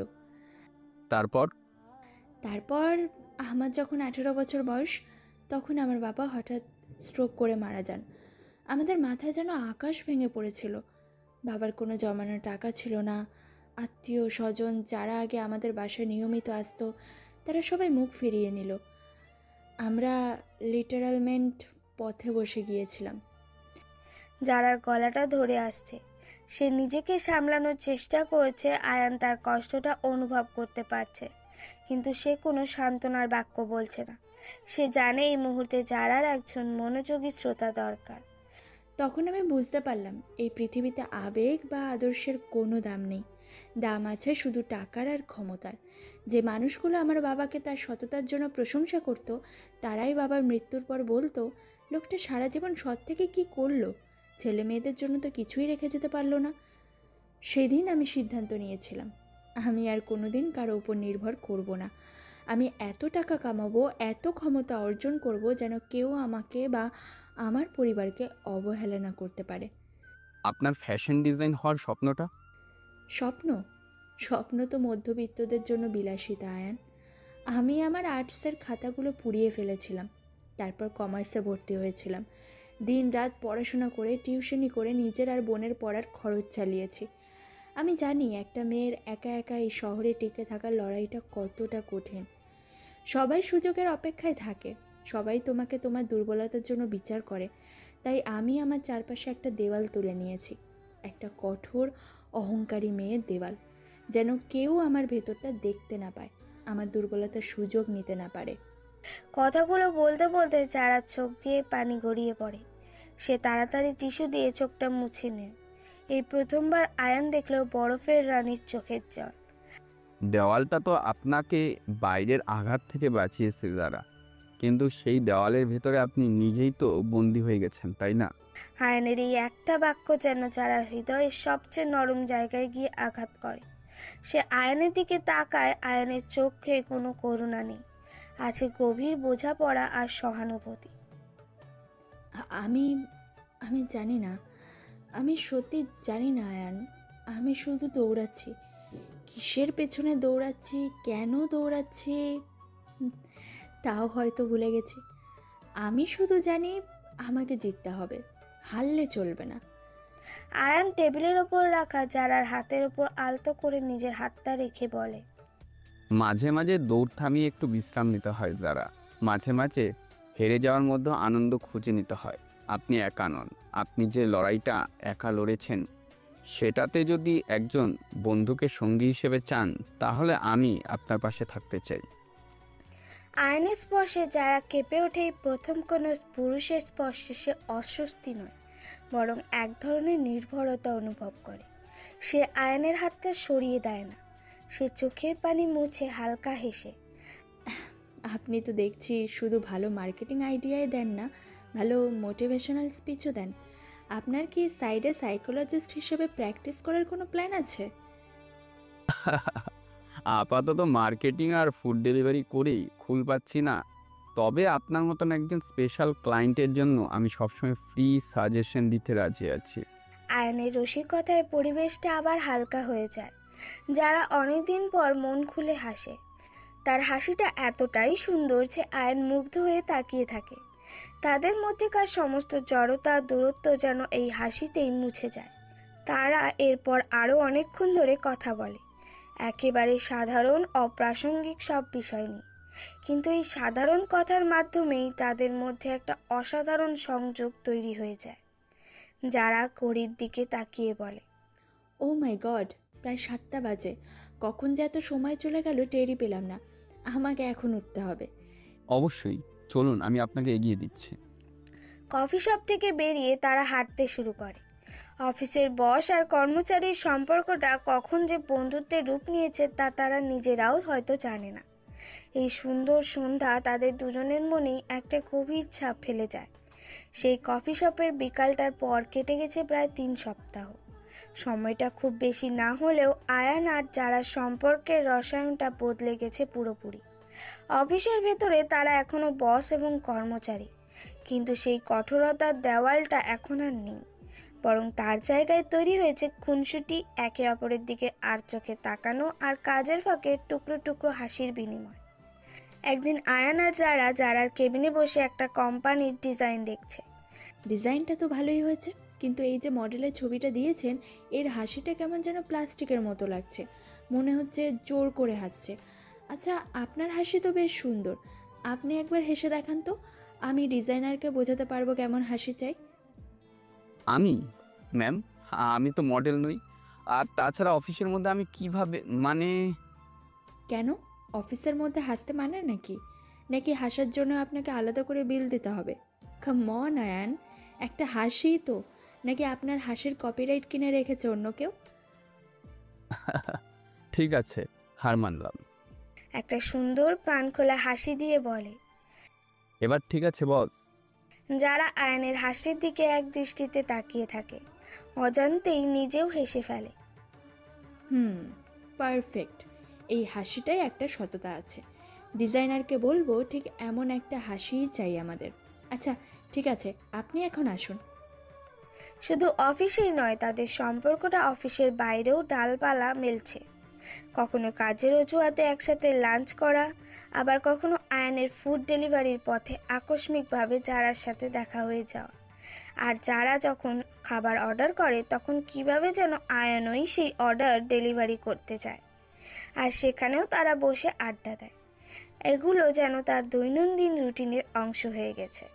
তারা একে অপরকে এখনও ভালোবাসার কথা মুখ ফুটে বলেনি, কিন্তু তাদের চোখ আর আচরণ সেই না বলা কথাগুলো স্পষ্ট। রাত প্রায় 12টা। আয়ান তার বিলাসবহুল পেইন্ট হাউসের ব্যালকনিতে দাঁড়িয়ে আছে, হাতে কফির মাগ। রাতের ঢাকার দিকে তাকিয়ে সে ভাবছিল যারার কথা। আজ প্রায় 1 মাস হতে চলল তার এই দ্বৈত জীবনের নাটক। কিন্তু এই নাটকটা যে কখন তার জীবনের সবচেয়ে সুন্দর সত্যি হয়ে উঠেছে সে টেরই পায়নি। হঠাৎ ট্যাবলেটে ভিডিও কল আসার রিংটোন বাজলো। আয়ান মুচকি এসে ঘরে এসে ট্যাবলেটটা তুলে নেয়। স্ক্রিনে ভেসে ওঠে তার দাদির মুখ। আসসালামু আলাইকুম দাদি, এখনো জেগে আছো যে? তোমার তো গোয়েন্দাদের চেয়েও সোর্স ভালো। আমি যে তোমার কথাই ভাবছিলাম সেটা কি করে টের পেলে? ওয়ালাইকুম আসসালাম। মন দিয়ে মন চেনা যায় দাদু ভাই। তোর মন যখন আমার কথা ভাবে তখন আমার মনটাও তোর জন্য ছটফট করে। তা বল, কি খবর তোর রাজ্যের? আর তোর রানী সাহেবার মেজাজ মর্জি কেমন? রাজ্য তো ভালোই চলছে দাদি। আর রানী সাহেবা, তার বরফের দেওয়ালটা এখন পুরোটাই গলে গেছে। এখন আর আগের মতন কথায় কথায় ধমক দেয় না, বরং মাঝে মাঝে এমন সব খুনসুটি করে যা দেখে আমি নিচেই অবাক হয়ে যাই। তাই নাকি? যেমন? আজকেই যেমন একটা ডিজাইনের জন্য আমাকে হাসতে বলল, কারণ মডেলের হাসি নাকি তার পছন্দ হয়নি। আবার সেদিন রাতে ফুড ডেলিভারি দিতে গিয়েছিলাম এক জায়গায়, দেখি উনি সেখানে হাজির। বললেন, কি ব্যাপার মিস্টার চৌধুরী, আমার পিছু নিচ্ছেন নাকি? আমি বললাম, ম্যাম পৃথিবীটা তো গোল, ডেলিভারি দিতে এসে যদি সবার সাথে দেখা হয়ে যায় তাহলে আমার কি করার আছে? উনি এমনভাবে আমার দিকে তাকালেন যেন আমার সব চালাকি ধরে ফেলেছেন, কিন্তু কিছু বললেন না, শুধু হাসলেন। মাশাল্লাহ, তার মানে আমার ওষুধে কাজ হচ্ছে। মেয়েটা তোর প্রতি দুর্বল হয়ে পড়েছে, তুই এখনো তাকে কিছু বলিসনি? হ্যাঁ, বলতে তো খুবই ইচ্ছে করে দাদি, কিন্তু ভয় হয়। আমি তো এখনো তার কাছে একজন সাধারণ মার্কেটিং এক্সিকিউটিভ, একজন ফুড ডেলিভারি বয়। এই আয়ানকে সে যতটুকু চিনেছে, যতটুকু পছন্দ করতে শুরু করেছে, আমার আসল পরিচয়টা জানার পর এই পছন্দটা যদি ঘৃণায় বদলে যায়, যদি সে ভাবে আমি তার সাথে অভিনয় করছি, তাকে ধোঁকা দিয়েছি, তাহলে আমি কি করব দাদি? আমি ওকে হারাতে পারবো না। আয়নের কণ্ঠস্বরে প্রথমবারের মতো ভয় আর অসহায়তার ছাপ ফুটে ওঠে। চৌধুরী গ্রুপের ভবিষ্যৎ কর্ণধার আজ ভালোবাসার কাছে অসহায়। যে ভালোবাসা সত্যির আঘাতে ভেঙে যায় সেটা ভালোবাসা নয়, সেটা কাচের ঘর। আর আমি আমার নাতির জন্য কাচের ঘর তৈরি করিনি। আমি নিশ্চিত যারা তোকে ভুল বুঝবে না, কারণ সে শুধু তোর অভিনয়টা দেখেনি, সে তোর ভেতরের আসল মানুষটাকেও দেখেছে। যে মানুষটা তার জন্য ঝড় বৃষ্টিতে ভেজে, যে তার কষ্টের কথাগুলো মন দিয়ে শোনে, যে তাকে হাসানোর জন্য বোকা বোকা জোকস বলে, সেই মানুষটাকেই ভালোবেসেছে। কিন্তু আর কোনো কিন্তু নয়, অনেক লুকোচুরি খেলা হয়েছে, এবার সত্যিটা সামনে আনার সময় হয়েছে আয়ান। যে সম্পর্কটা মিথ্যার উপর দাঁড়িয়ে মজবুত হয়েছে, সেটাকে সত্যির ভিত্তি দেওয়ার এটাই সেরা সময়। তুমি কি বলতে চাইছো দাদি? আমি এখন তাকে সব বলে দেব? না, তুই কিছু বলবি না, যা বলার আমি বলবো। তুই শুধু একটা কাজ কর, কাল ওকে আমাদের বাড়িতে ডিনারের জন্য নিয়ে আয়, একটা ভালো কোনো কারণ দেখিয়ে। বলবি তোর এক দুঃসম্পর্কের দাদি এসেছেন, তিনি ওর সাথে দেখা করতে যান, বা অন্য কিছু, যা তোর বুদ্ধি বলে মনে হয়। ওকে আমাদের বাড়িতে আনবো, কিন্তু দাদি ও যদি রাজি না হয়, আর যদি আসেও, তারপর সব কিছু জানার পর ওর প্রতিক্রিয়া কি হবে আমার ভাবতেই ভয় করছে। যদি ও রেগে গিয়ে এখান থেকে চলে যায়? সে আসবে, আমার মন বলছে সে আসবে। আর প্রতিক্রিয়ার কথা ভাবিস না, আমি তোকে কথা দিচ্ছি, ও যখন সত্যিটা জানবে তখন রাগ করবে না, হয়তো একটু অবাক হবে, একটু অভিমান করবে, কিন্তু শেষ পর্যন্ত তোরই থাকবে। তুই শুধু ওকে আমার সামনে নিয়ে আয়, বাকিটা সামলানোর দায়িত্বটা আমার। দাদির কথায় আয়ন ভরসা খুঁজে পায়। তার মনের ভয়টা ধীরে ধীরে উত্তেজনায় রূপ নিতে শুরু করে। হ্যাঁ, এটাই হয়তো ঠিক সময়। এই নাটকের শেষ দৃশ্যটা এবার মঞ্চস্থ হওয়ার দরকার। ঠিক আছে দাদি, তুমি যখন এত করে বলছো তখন আমি তাই করব। কাল আমি জারাকে আমাদের বাড়িতে নিয়ে আসবো যে কোনো মূল্যে। আর প্রস্তুতি নিয়ে থাকো। আমার প্রস্তুতি তো সেদিনই নেওয়া হয়ে গেছে, যেদিন আমি ওকে প্রথম দেখেছিলাম। এখন শুধু অপেক্ষার অবসান হওয়ার পালা। আল্লাহ তোর মঙ্গল করুক দাদু ভাই। আমিন। তুমি নিজের খেয়াল রেখো দাদি। আল্লাহ হাফেজ। ভিডিও কলটা কেটে যাওয়ার পর আয়ন অনেকক্ষণ ধরে ব্যালকনিতে দাঁড়িয়ে থাকে। তার বুকের ভেতর একই সাথে ঝড় বইছে, ভয়, উত্তেজনা, আশা আর ভালোবাসার ঝড়। কালকের দিনটা তার জীবনের সবচেয়ে গুরুত্বপূর্ণ দিন হতে চলেছে। এই দিনের শেষটা হয়তো তার জীবনের সবচেয়ে বড় জয় এনে দেবে, অথবা সবচেয়ে বড় পরাজয়। ফলাফল যাই হোক, সে এর মুখোমুখি হতে প্রস্তুত। পরের দিন ঢাকার কোলাহল থেকে অনেক দূরে মেঘনা নদীর তীরে ছবির মতো সুন্দর একটা গ্রাম। সেই গ্রামের ঠিক মাঝখানে মাথা উঁচু করে দাঁড়িয়ে আছে পুরনো দিনের স্থাপত্যের এক বিশাল জমিদার বাড়ি, চৌধুরী ম্যানশন। পরন্ত বিকেলে সূর্যের সোনালি আলোয় বাড়িটার সৌন্দর্য যেন আরো বেড়ে গেছে। ঠিক সেই মুহূর্তে বাড়ির সামনে এসে থামলো একটি কালো রঙের বিলাসবহুল গাড়ি। হ্যাঁ, তারা দুজন এসেছে। তাদের বন্ধুত্বটা এতটাই গড়িয়ে চলে গেছে যে যারা এক কথায় রাজি হয়েছে এখানে আসতে। গ্রামীণ পরিবেশের মৃদু কোলাহল, পাখির ডাক, দূর থেকে ভেসে আসা আজানের সুর। যারা গাড়ি থেকে নেমে চোখ বড় বড় করে বলে, আয়ান, এটা এটা কোথায় নিয়ে এলেন আমাকে? আপনি না বলেছিলেন আপনার অসুস্থ দাদিকে দেখতে যাবেন, আর আমাকে সাথে আসতে হবে, কারণ রাস্তায় আপনার একা একা ড্রাইভ করতে বোরিং লাগে। কিন্তু এটা তো কোনো সাধারণ গ্রাম বা সাধারণ বাড়ি বলে মনে হচ্ছে না। আয়ান গাড়ি থেকে নেমে যারার পাশে এসে দাঁড়িয়ে মুখে সেই রহস্যময় হাসি দিয়ে বলল, বলেছিলাম তো আপনাদের জন্য একটা সারপ্রাইজ আছে। আর আমার দাদি তো এখানেই থাকেন। চলুন ভেতরে চলুন, উনি আমাদের জন্য অপেক্ষা করছেন। অপেক্ষা করছেন? মানে উনি জানেন আমি আসছি? কিন্তু এই বাড়িটা, এটা তো প্রায় রাজপ্রাসাদের মতো। এত বড় বাগান, এত পুরনো স্থাপত্য। আপনি বলেছিলেন আপনার পরিবার খুব সাধারণ, বাবা মা গ্রামে থাকেন, কিন্তু এটা তো... আয়ান যারার হাতটা আলতো করে ধরে বলে, সব প্রশ্নের উত্তরই পাবেন যারা, একটু ধৈর্য ধরুন। আমার উপর বিশ্বাস আছে তো? আয়নের স্পর্শ আর তার চোখের গভীর চাহনিতে যারা সব দ্বিধা ভুলে যায়। সে জানে এই মানুষটা তার কোনো ক্ষতি করতে পারে না। আয়ান তাকে নিয়ে বাড়ির মূল ফটকের দিকে এগিয়ে যায়। বিশাল বাড়ির কাঠের দরজার সামনে উর্দি পরা দুজন দারোয়ান দাঁড়িয়েছিল।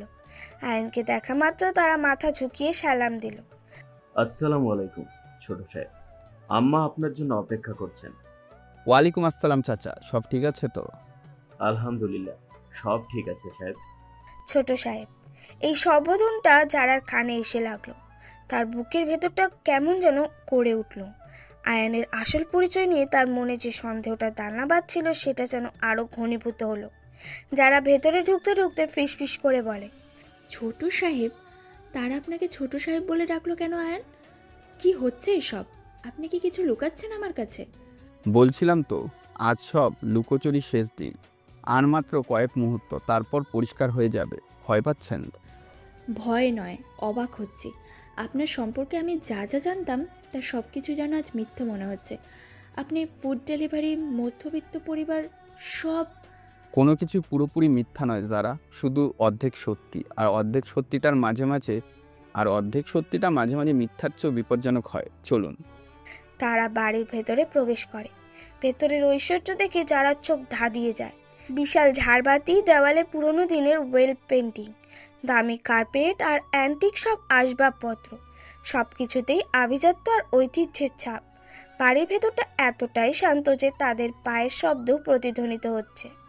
আয়ান তাকে নিয়ে বিশাল ড্রয়িং রুমের দিকে এগিয়ে যায়। ঘরের ঠিক মাঝখানে একটি আরামদায়ক হুইল চেয়ারে বসে জানলার বাইরে তাকিয়েছিলেন এক বৃদ্ধা। তার পরনে সাদা শাড়ি, মুখে এক ধরনের প্রশান্তির আভা। পায়ের শব্দ শুনে তিনি ধীরে ধীরে হুইল চেয়ারটা ঘোরান। দাদি, দেখো কে এসেছে। বৃদ্ধা তাদের দিকে তাকাতেই তার মুখে হাসি ফুটে ওঠে, কিন্তু সেই হাসি দেখার আগেই যারা যেন বরফের মতো জমে যায়। তার মুখ থেকে সমস্ত রক্ত সরে গিয়ে ফ্যাকাশে হয়ে যায়। বুকের ভেতরটা ধড়াস করে ওঠে। এই মুখটা তার খুব চেনা। আপনি আপনি এখানে? যারার মনে পড়ে যায় প্রায় 2 বছর আগের এক বর্ষণ মুখর দুপুরের কথা। মতিঝিলের রাস্তায় এক ভয়াবহ গাড়ি দুর্ঘটনা।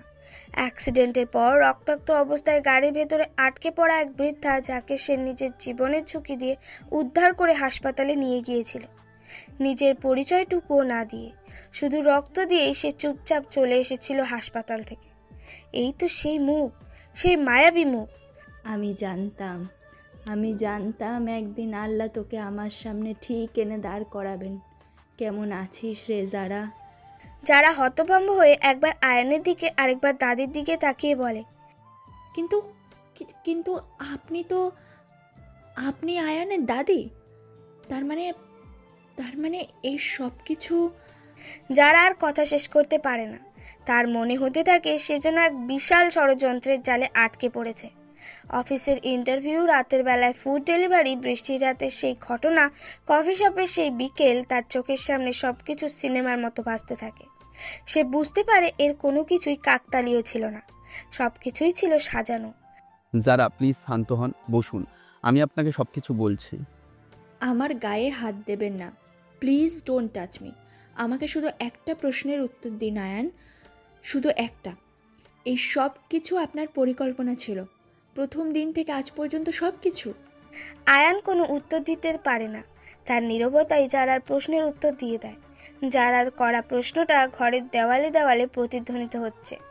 এই সব কিছু কি আপনার পরিকল্পনা ছিল? আয়ান অপরাধীর মতো মাথা নিচু করে দাঁড়িয়ে আছে। যারা চোখ দিয়ে টপ টপ করে পানি পড়ছে, কিন্তু সেই চোখের জল চেয়ে বেশিক্ষণ আগুন। উত্তর দিচ্ছেন না কেন আয়ান? বলুন, বলুন যে এই সব কিছু সত্যি নয়। বলুন যে আপনি আমাকে ধোঁকা দেননি। প্লিজ একবারের জন্য বলুন যে এই সবই একটা ভুল বোঝাবুঝি। তার হুইল চেয়ারটা সামনে এগিয়ে এনে নরম কিন্তু দৃঢ় কণ্ঠে বলেন, ও তোকে কোনো ধোঁকা দেয়নি যারা। যা করেছে আমার জন্য করেছে, আমার জেদটা পূরণ করার জন্য করেছে।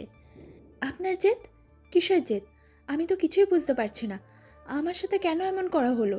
সেদিন যে তুই আমাকে বাঁচিয়েছিলি, তারপর থেকে জেদ বসেছিল তোকে আমার নাত বউ বানানোর। দাদির কণ্ঠস্বরটা যারার কানে বাজতেই তার চোখের সামনে ভেসে ওঠে সেই ভয়াবহ দৃশ্য। সেদিন আমার ড্রাইভারের হার্ট অ্যাটাক হয়েছিল। আমাদের গাড়িটা নিয়ন্ত্রণ হারিয়ে একটা ট্রাকের সাথে ধাক্কা খায়। আমি গাড়ির ভেতরে আটকে পড়েছিলাম। মাথা ফেটে রক্ত পড়ছিল। রাস্তার ওপর এত মানুষ, কিন্তু কেউ ভয়ে এগিয়ে আসছিল না। সবাই শুধু ভিডিও করছিল। আমি প্রায় জ্ঞান হারিয়ে ফেলছিলাম। আমার মনে হচ্ছিল ওটাই আমার শেষ দিন। যারা যেন 2 বছর আগে সেই দৃষ্টিতে ঢুকে গেল। সে দেখতে পাচ্ছে একটা অল্প বয়সী মেয়ে। সে নিজের শাড়ির আঁচল দিয়ে নিজের হাত বেঁধে গাড়ির ভাঙা কাঁচ সরিয়ে বৃদ্ধাকে বার করছে। ঠিক তখনই ভিড়ের ভেতর থেকে একটা পরী নেমে এসেছিল।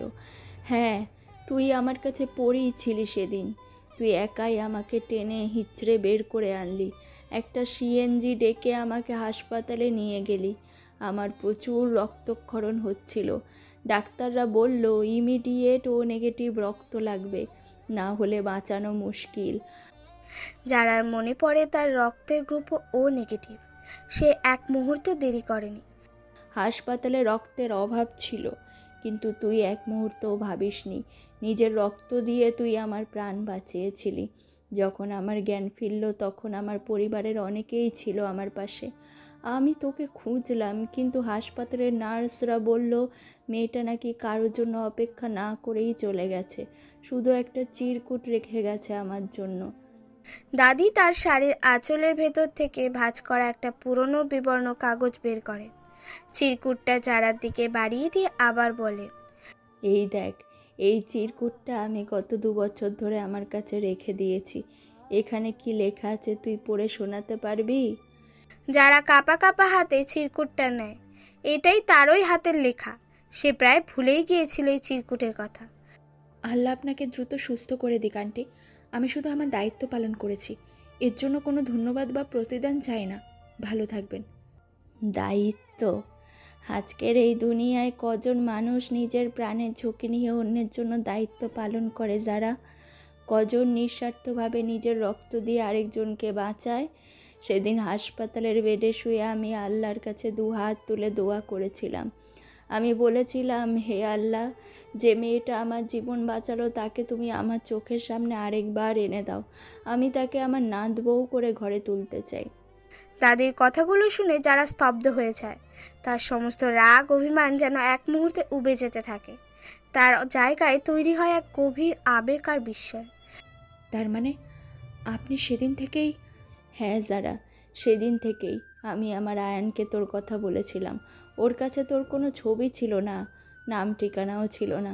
ছিল শুধু আমার মুখে শোনা তোর গুণের বর্ণনা। কিন্তু আমার বিশ্বাস ছিল আমার দোয়া বিফলে যাবে না। আয়ান তোকে ঠিক খুঁজে বের করবে। দাদির কথা শুনে আমি আপনাকে খোঁজা শুরু করি সারা। প্রাইভেট ডিটেকটিভ লাগিয়েছিলাম, কিন্তু কোনো লাভ হয়নি। হাসপাতালের সিসিটিভি ফুটেজে ঝাপসা ছিল। প্রায় 1.5 বছর কেটে যাওয়ার পর আমরা আশা ছেড়েই দিয়েছিলাম। ঠিক তখনই একদিন আমার এক বন্ধুর ছোট বোনের বিয়ের দাওয়াতে আমি আপনাকে প্রথম দেখি। বন্ধুর বোনের বিয়ে? কোথায়? Uttara community centre. আপনি তখন একটা নীল শাড়ি পরেছিলেন। আমি আপনাকে দেখে চিনতে পারিনি, কিন্তু আপনার হাসিটা ঠিক দাদির বর্ণনার সাথে মিলে গিয়েছে। আমি তখন আমার বন্ধুকে আপনার সম্পর্কে জিজ্ঞেস করি। জানতে পারি আপনি একটা মার্কেটিং এজেন্সিতে চাকরি করেন। ব্যাস, আমার আর কিছু জানার দরকার ছিল না। আর গোপনে আপনার একটি ছবি তুলে আমি দাদিকে পাঠিয়ে দিয়েছিলাম। দাদি দেখেই কনফার্ম করলেন। হ্যাঁ, তারপরে আপনি আমার অফিসে চাকরির জন্য সিভি জমা দিলেন। এই পুরো নাটকটা সাজালেন? হ্যাঁ, কারণ আমি সরাসরি আপনার সামনে চৌধুরী গ্রুপের উত্তরাধিকারী হিসেবে দাঁড়াতে চাইনি। আমি দেখাতে চেয়েছিলাম দাদি যার এতটা প্রশংসা করে সেই মেয়েটা আসলে কেমন। আমি দেখতে চেয়েছিলাম সে কি একজন সাধারণ মধ্যবিত্ত আয়ান চৌধুরীকে পছন্দ করতে পারে কিনা। আমি আপনাকে পরীক্ষা করতে চেয়েছিলাম সারা। আমি মানছি আমার পদ্ধতিটা ভুল ছিল, কিন্তু আমার উদ্দেশ্যটা পবিত্র ছিল, বিশ্বাস করুন। ওকে ভুল বুঝিস না যারা, ও তোকে পরীক্ষা করতে চায়নি, ও তোকে অর্জন করতে চেয়েছিল, ভালোবাসা দিয়ে, অভিনয় দিয়ে নয়। ও দেখতে চেয়েছিল তুই শুধু বিপদে পড়া মানুষকে উদ্ধারই করিস নাকি একটা সাধারণ ছেলের ভাঙা গাড়িও ঠিক করে দিস। তুই শুধু নিঃস্বার্থভাবে রক্তই দিস নাকি একটা সাধারণ ছেলের কষ্টের গল্প শুনে তার জন্য কাঁদিস। আর তুই আমার আয়ানের সব পরীক্ষায় পাশ করে গেছিস। তুই শুধু পাশ করিসনি, তুই ওকে জিতিয়ে দিয়েছিস। দাদি এবং আয়নের কথাগুলো শোনার পর যারার আর কোনো রাগ থাকে না। তার চোখ দিয়ে অঝরে পানি পড়তে থাকে, কিন্তু এবার সেটা কষ্টের নয়, আবেগে। সে বুঝতে পারে তার সাথে কোনো প্রতারণা হয়নি, বরং সে এমন এক ভালোবাসার অংশ হয়েছে যা অনেকটা সিনেমার গল্পের মতোই অবিশ্বাস্য। যে নিঃস্বার্থ কাজের প্রতিদান সে কোনোদিন চায়নি, সেই প্রতিদানই আজ তার জীবনের সবচেয়ে বড় প্রাপ্তি হয়ে সামনে দাঁড়িয়েছে। আমার আমার কি বলা উচিত আমি বুঝতে পারছি না। আমি আমি খুব লজ্জিত যে আমি আপনাদের ভুল বুঝেছি। দাদি যারার মাথায় হাত বুলিয়ে দিয়ে বলে, এভাবে বলে না, ভুল তুই বুঝিসনি, ভুল তো আমাদেরই ছিল। আমরা তোকে সত্যিটা আগে জানাতে পারতাম, কিন্তু ভয় ছিল যদি তুই সব জেনে আমাদের ফিরিয়ে দিস। তুই তো সাধারণ মেয়ে নোস, তুই আমার বংশের বাতি, আমার আয়ানের রাজরানী। তুই আমাদের ফিরিয়ে দিলে আমরা যে নিঃস্ব হয়ে যেতাম। দাদির এই কথায় যারা আরও বেশি আবেগপ্লুত হয়ে পড়ে। সে দাদির হাতটা ধরে তার কোলে মাথা রাখে। অনেকদিন পর সে যেন তার মায়ের কমফোর্টিং স্পর্শ পায়। আয়ান দূরে দাঁড়িয়ে চুপচাপ এই দৃশ্য দেখতে থাকে। তার বুক থেকে যেন বিশাল একটা পাথর নেমে যায়। তার সবচেয়ে বড় ভয়টা কেটে গেছে। যারা তাকে ভুল বোঝেনি। কিছুক্ষণ পর যারা দাদির কোলে মাথা রেখে নিঃশব্দে কাঁদছে, আর দাদি পরম মমতায় তার মাথায় হাত বুলিয়ে দিচ্ছেন। আয়ন একটু দূরে দাঁড়িয়ে আছে, তার মুখে স্বস্তির হাসি। সে ধীরে ধীরে এগিয়ে এসে তাদের পাশে রাখা সোফাটায় বসে। যারা আপনি, মানে তুমি এখন আমার উপরে রেগে আছো? রাগ নয় আয়ান, অভিমান হয়েছিল। মনে হচ্ছিল আমার বিশ্বাসটাকে নিয়ে কেউ খেলা করেছে। কিন্তু এখন আর কোনো অভিযোগ নেই, শুধু অনেকগুলো প্রশ্ন আছে। সব প্রশ্নের উত্তর দেবেন তো? আজকের দিনটা তো সব উত্তর দেওয়ার জন্যই। তোমার যত প্রশ্ন আছে সব করো, আমি সব বলবো। ঠিক তখনই ঘরের দরজায় মৃদু টোকার শব্দ হয়। একজন পরিচারক দরজা খুলে ভেতরে প্রবেশ করে। তার পেছনে দাঁড়িয়ে আছে স্যুট টাই পরা এক পরিচিত মুখ, রাশেদ। কিন্তু এ সেই অফিসের রাশেদ নয়। তার চোখে মুখে আত্মবিশ্বাস আর পেশাদারিত্বের ছাপ। ভেতরে প্রবেশ করে প্রথমে দাদির দিকে তাকিয়ে সালাম দেয়। আসসালামু আলাইকুম ম্যাডাম। তারপর আয়নের দিকে তাকিয়ে বলে, স্যার আপনি ডাকছিলেন? রাশেদ, তুমি তুমি এখানে? হ্যাঁ, ও এখানে কারণ রাশেদ অন্য কেউ না। যারা সে চৌধুরী গ্রুপের একজন পুরনো এবং বিশ্বস্ত কর্মচারী। আমাদের হেড অফিসের মার্কেটিং রিসার্চ বিভাগের প্রধান সে। হোয়াট? রাশেদ আপনাদের কর্মচারী? সেই তেলবাজ ভিতুর রাশেদ? জি ম্যাডাম, আমি এখানেই থাকি, মানে চৌধুরী মেনশনের পাশে আমাদের স্টাফ কোয়ার্টারে। স্যার যখন ঢাকা যান তখন আমিও সাথে যাই। যারা আমি যখন তোমার অফিসে জয়েন করার সিদ্ধান্ত নিই তখন আমার এমন একজনকেই দরকার ছিল যে আমার পরিকল্পনা বাস্তবায়নে সাহায্য করবে এবং পরিস্থিতিকে আমার অনুকূলে নিয়ে আসবে। রাশেদ এই কাজের জন্য সেরা ছিল, কারণ সে একজন অসাধারণ অভিনেতা। ধন্যবাদ স্যার, তবে যারা ম্যাডামের সামনে অভিনয় করাটা আমার জীবনের সবচেয়ে কঠিন পরীক্ষা ছিল। ম্যাডাম এতই শার্প যে আমার প্রায় মনেই হতো এই বুঝি ধরা পড়ে গেলাম। আমার মাথা ঘুরছে। তার মানে অফিসের প্রথম দিনের ইন্টারভিউ থেকে শুরু করে ওই যে প্রেজেন্টেশনের সময় আমার উপর দোষ চাপিয়ে দেওয়া সব কিছুই সাজানো ছিল। হ্যাঁ, আমি চেয়েছিলাম তোমার সামনে আমার দুটো রূপ তুলে ধরতে। একদিকে রাশেদের মতন একজন চাটুকার যে শুধু বসকে খুশি রাখতে চায়, আর অন্যদিকে আমার মতন একজন যে টিমের জন্য নীরবে দায়িত্ব নেয়। আমি দেখতে চেয়েছিলাম তুমি কোনটাকে বেছে নাও। তুমি সেদিন আমাকে বকা দিয়েছিলে, কিন্তু মনে মনে আমার উপর আস্থা রেখেছে। আমি সেটাই চেয়েছিলাম। আমার গাড়িটা বৃষ্টির রাতে সেই ঘটনা, ওটাও কি? ওটার জন্য আমি সত্যি দুঃখিত। ওটা রাশেদেরই কাজ ছিল। তোমার গাড়ির মেকানিককে হাত করে ও এমনটা ব্যবস্থা করেছিল যেন একটা নির্দিষ্ট সময় পর গাড়ির ব্যাটারির কানেকশন সক্রিয়ভাবে লুজ হয়ে যায়। আমি তোমার লোকেশন ট্র্যাক করছিলাম। আমি জানতাম তুমি ঠিক কখন কোথায় আটকে পড়বে। কিন্তু স্যার বিশ্বাস করুন, আমি চেয়েছিলাম কাজটা দিনের বেলায় করতে, কিন্তু সেদিন মিটিংয়ের জন্য দেরি হয়ে গিয়েছিল। আপনাকে অমন ঝড় বৃষ্টির মধ্যে কষ্ট করতে হতো না। যদি আমি সময় মতো কাজটা করতে পারতাম, এর জন্য আমি ক্ষমা প্রার্থী স্যার। তার মানে আমার অসহায়ত্ব, আমার ভয় সব কিছুই ছিল আপনাদের নাটকের অংশ। আর ফুড ডেলিভারি, আপনি তো বলেছিলেন টাকার জন্য। টাকার প্রয়োজন আমার কোনোদিনই ছিল না যারা, কিন্তু তোমার কাছে যাওয়ার জন্য আমার একটা অজুহাত ছিল। আমি শহরের সবচেয়ে বড় ফুড ডেলিভারি এজেন্সির মালিককে ব্যক্তিগতভাবে চিনি। তাকে আমি বলেছিলাম তোমার ঠিকানা থেকে যত অর্ডার আসবে সবগুলো যেন আমার কাছে পাঠানো হয়। আমি দেখতে চেয়েছিলাম অফিসের বাইরে তুমি কেমন, দেখতে চেয়েছিলাম একজন সাধারণ ডেলিভারি বয়ের সাথে তোমার আচরণ কেমন থাকে। প্রতিটি সত্য উন্মোচিত হওয়ার সাথে সাথে যারা যেন নতুন করে ধাক্কা খাচ্ছে। সে বুঝতে পারছে সে কোনো সাধারণ প্রেমের গল্পে নয়, বরং এক সাজানো চিত্রনাট্যের প্রধান চরিত্রে অভিনয় করছিল। আয়ান দাদির দিকে তাকিয়ে বলে, একটা প্রশ্ন আমার দাদি সেদিন আমাকে ফোনে বলেছিল, যারা না থাকলে চৌধুরী পরিবার শেষ হয়ে যাবে। কেন কেন বলেছিল এমন কথা? একটা দুর্ঘটনার সাথে তো একটা পরিবারের ভবিষ্যৎ জড়িয়ে থাকতে পারে না। এই প্রশ্নে দাদির মুখের হাসিটা মিলিয়ে যায়। তার চোখ দুটো যেন সুদূর অতীতে হারিয়ে যায়। ঘরের পরিবেশটা হঠাৎ করেই ভারী হয়ে ওঠে। পারে দাদু ভাই, যদি সেই দুর্ঘটনার সাথে একটা পরিবারের একমাত্র বাতি নিভে যাওয়ার স্মৃতি জড়িয়ে থাকে, তাহলে পারে। আজ থেকে 25 বছর আগে আমারও একটা ফুটফুটে মেয়ে ছিল, আমার আয়ানের ফুপু লাবণ্য, আর ছিল আমার একমাত্র ছেলে আয়ানের বাবা আরিয়ান। দাদি তার হুইল চেয়ারের পাশের টেবিল থেকে একটা পুরনো ফ্রেমে বাঁধানো ছবি তুলে নেন। ছবিতে এক তরুণ দম্পতির সাথে হাসি মুখে দাঁড়িয়ে আছে এক কিশোরী মেয়ে। আমার ছেলে আরিয়ান ব্যবসার কাজে প্রায় দেশের বাইরে থাকতো। সেবার বিদেশ থেকে ফেরার পথে এয়ারপোর্ট থেকে ওদের 3 জনকে আনার জন্য আমাদের গাড়ি গিয়েছিল। সেদিনও ঠিক এমনই এক বর্ষার দিন ছিল। রাস্তায় একটা বেপরোয়া ট্রাক আমাদের গাড়িটাকে ধাক্কা মারে। ঘটনাস্থলেই আমার মেয়ে লাবণ্য আর আমার ছেলে আরিয়ান মারা যায়। গাড়িতে আমার ছেলের বউও ছিল, আয়ানের মা। সে গুরুতর আহত অবস্থায় হসপিটালে 7 দিন কোমায় থাকে। তারপর দাদি আর কথা বলতে পারেন না। তার চোখ দিয়ে অঝরে পানি পড়তে থাকে। আয়ান উঠে গিয়ে দাদির কাঁধে হাত রাখে।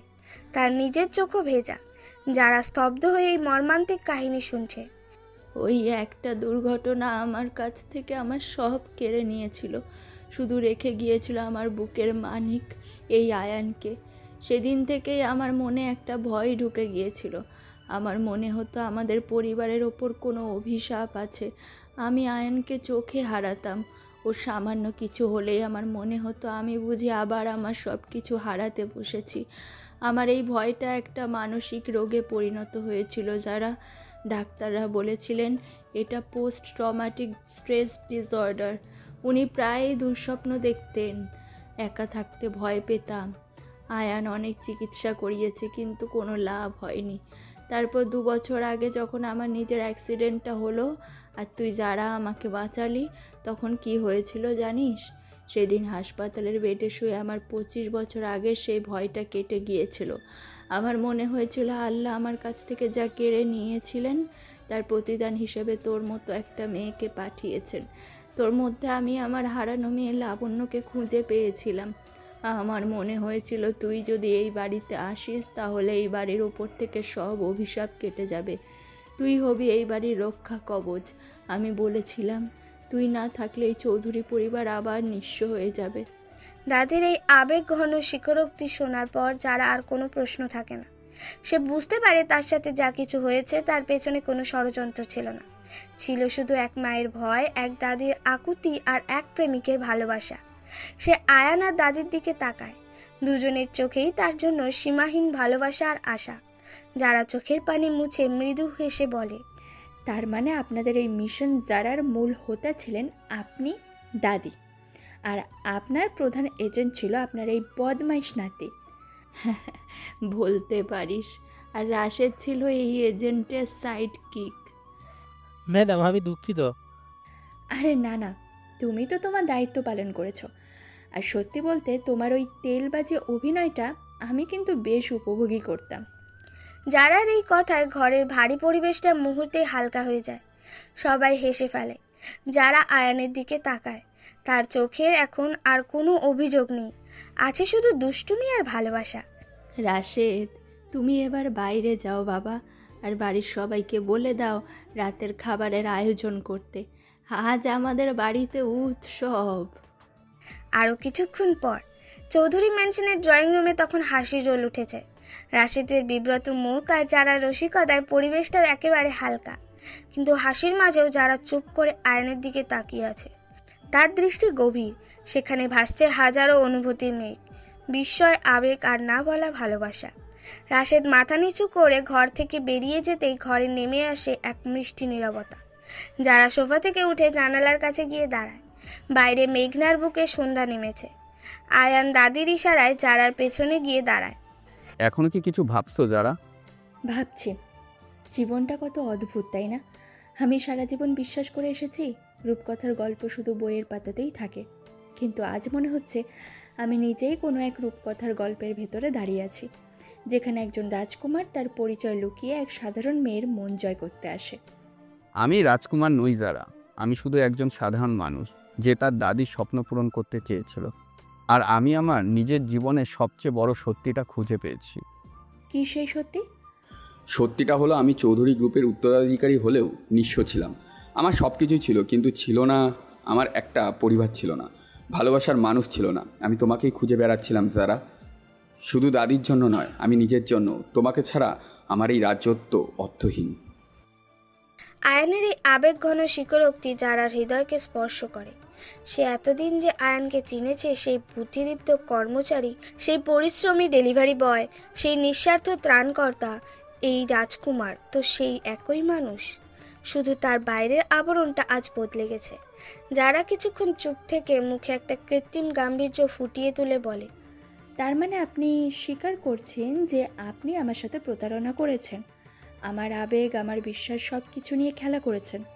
যারা গলার স্বর হঠাৎ বদলে যাওয়ায় আয়নের বুকটা ধক করে ওঠে। দাদিও চিন্তিত মুখে তাদের দিকে তাকিয়ে থাকেন। আয়নের মনে হয় যে ভয়টা সে এতক্ষণ পাচ্ছিল সেটাই হয়তো সত্যি হতে চলেছে। যারা প্লিজ আমাকে ভুল বোঝো না। আমি মানছি আমার পথটা ভুল ছিল, কিন্তু আমার ভালোবাসাটা সেটা একটুও বিন্দুমাত্র ভুল ছিল না। আমি তোমাকে ভালোবাসি যারা, তোমার ওই অহংকারী রূপটাকে ভালোবাসি, ভেতরের ওই নরম মনটাকে ভালোবাসি। তুমি যদি আমাকে এখন ফিরিয়ে দাও, আমি সত্যিই মরে যাব। আয়নের চোখের কোণে পানি চিকচিক করছে। এশিয়ার সবচেয়ে বড় বিজনেস এম্পায়ারের মালিক আজ তার ভালোবাসার সামনে একজন সাধারণ প্রেমিকের মতো অসহায়। যারা গম্ভীর মুখে আয়নের দিকে এক পা এগিয়ে এসে বলে, মিস্টার আয়ান চৌধুরী, চৌধুরী গ্রুপের মালিক, এত বড় একজন মানুষ হয়ে আপনি আমার মতো একজন সাধারণ মেয়ের সাথে এত বড় একটা মিথ্যাচার করেছেন। এর শাস্তি তো আপনাকে পেতেই হবে। তুমি যা বলবে আমি তাই মাথা পেতে নিব। আয়ান তার কথা শেষ করার আগেই যারা খিলখিল করে হেসে ওঠে। তার হাসির শব্দ যেন পুরো ঘরটা আলোকিত হয়ে গেল। সে এগিয়ে এসে আয়নের বুকে আলতো করে একটা কিল মারে। চলে যাবেন? এত সহজে বুঝি ছাড়াছাড়ি আছে? শাস্তিটা তো আগে শুনুন। আপনার শাস্তি হলো, আয়নের শার্টের কলারটা ধরে নিজের দিকে টেনে এনে বলে, আপনার শাস্তি হলো এই এশিয়ার সবচেয়ে বড় বিজনেস এম্পায়ারের মালিককে এখন থেকে সারা জীবন আমার মতো একজন অহংকারী, জেদি আর খুঁতখুঁতে বসের অধীনে থাকতে হবে। আমার সব মুড সুইং সহ্য করতে হবে, আর রোজ রাতে আমাকে আইসক্রিম খাওয়াতে নিয়ে যেতে হবে। পারবেন তো মিস্টার চৌধুরী? এই আজীবন কারাদণ্ড কি আপনার মঞ্জুর? যারার কথা শুনে আয়ান প্রথমে হতবাক হয়ে যায়, তারপর তার মুখে ফুটে ওঠে পৃথিবীর সমস্ত আনন্দ। সে যারার দুষ্টুমিটা বুঝতে পারে, তার ভয়টা কেটে গিয়ে সেখানে জায়গা করে নেয় বাঁধ ভাঙা উচ্ছ্বাস। যারার হাতটা নিজের হাতের মুঠোয় নিয়ে কপালে চুমু খায়, যেটা দেখে দাদি আর সেখানে থাকতে পারে না। তিনি হুইল চেয়ার ঘুরিয়ে পাশের রুমের দিকে চলে যান। কারাদণ্ড, এটা তো আমার জীবনের সবচেয়ে বড় পুরস্কার যারা। আমি রাজি। আমি তোমার বসগিরি সারা জীবন সহ্য করতে রাজি আছি। সত্যি? সত্যি। তাহলে আমার প্রথম হুকুম, আমাকে এখন আইসক্রিম খাওয়াতে নিয়ে চলুন। এই গ্রামে এই সন্ধ্যায় এখানে তো আইসক্রিমের দোকান পাওয়া যাবে না বস। সেটা আমি জানি না। আপনি রাজকুমার, আপনার জন্য সব কিছুই সম্ভব। আমার আইসক্রিম চাই মানে চাই। ঠিক আছে রাজকুমারী, জো হুকুম। গল্পটা এখানেই শেষ হয়। জানি না গল্পটা কেমন হয়েছে। যদি ভালো লাগে থাকে তাহলে অবশ্যই ভিডিওটিতে একটি লাইক করে চ্যানেলটিকে সাবস্ক্রাইব করুন আর পাশে থাকা বেল আইকনটি অন করে রাখুন সব রকমের নতুন গল্পের নোটিফিকেশন পাওয়ার জন্য। ভুল ত্রুটি ক্ষমার দৃষ্টিতে দেখবেন। ধন্যবাদ সবাইকে।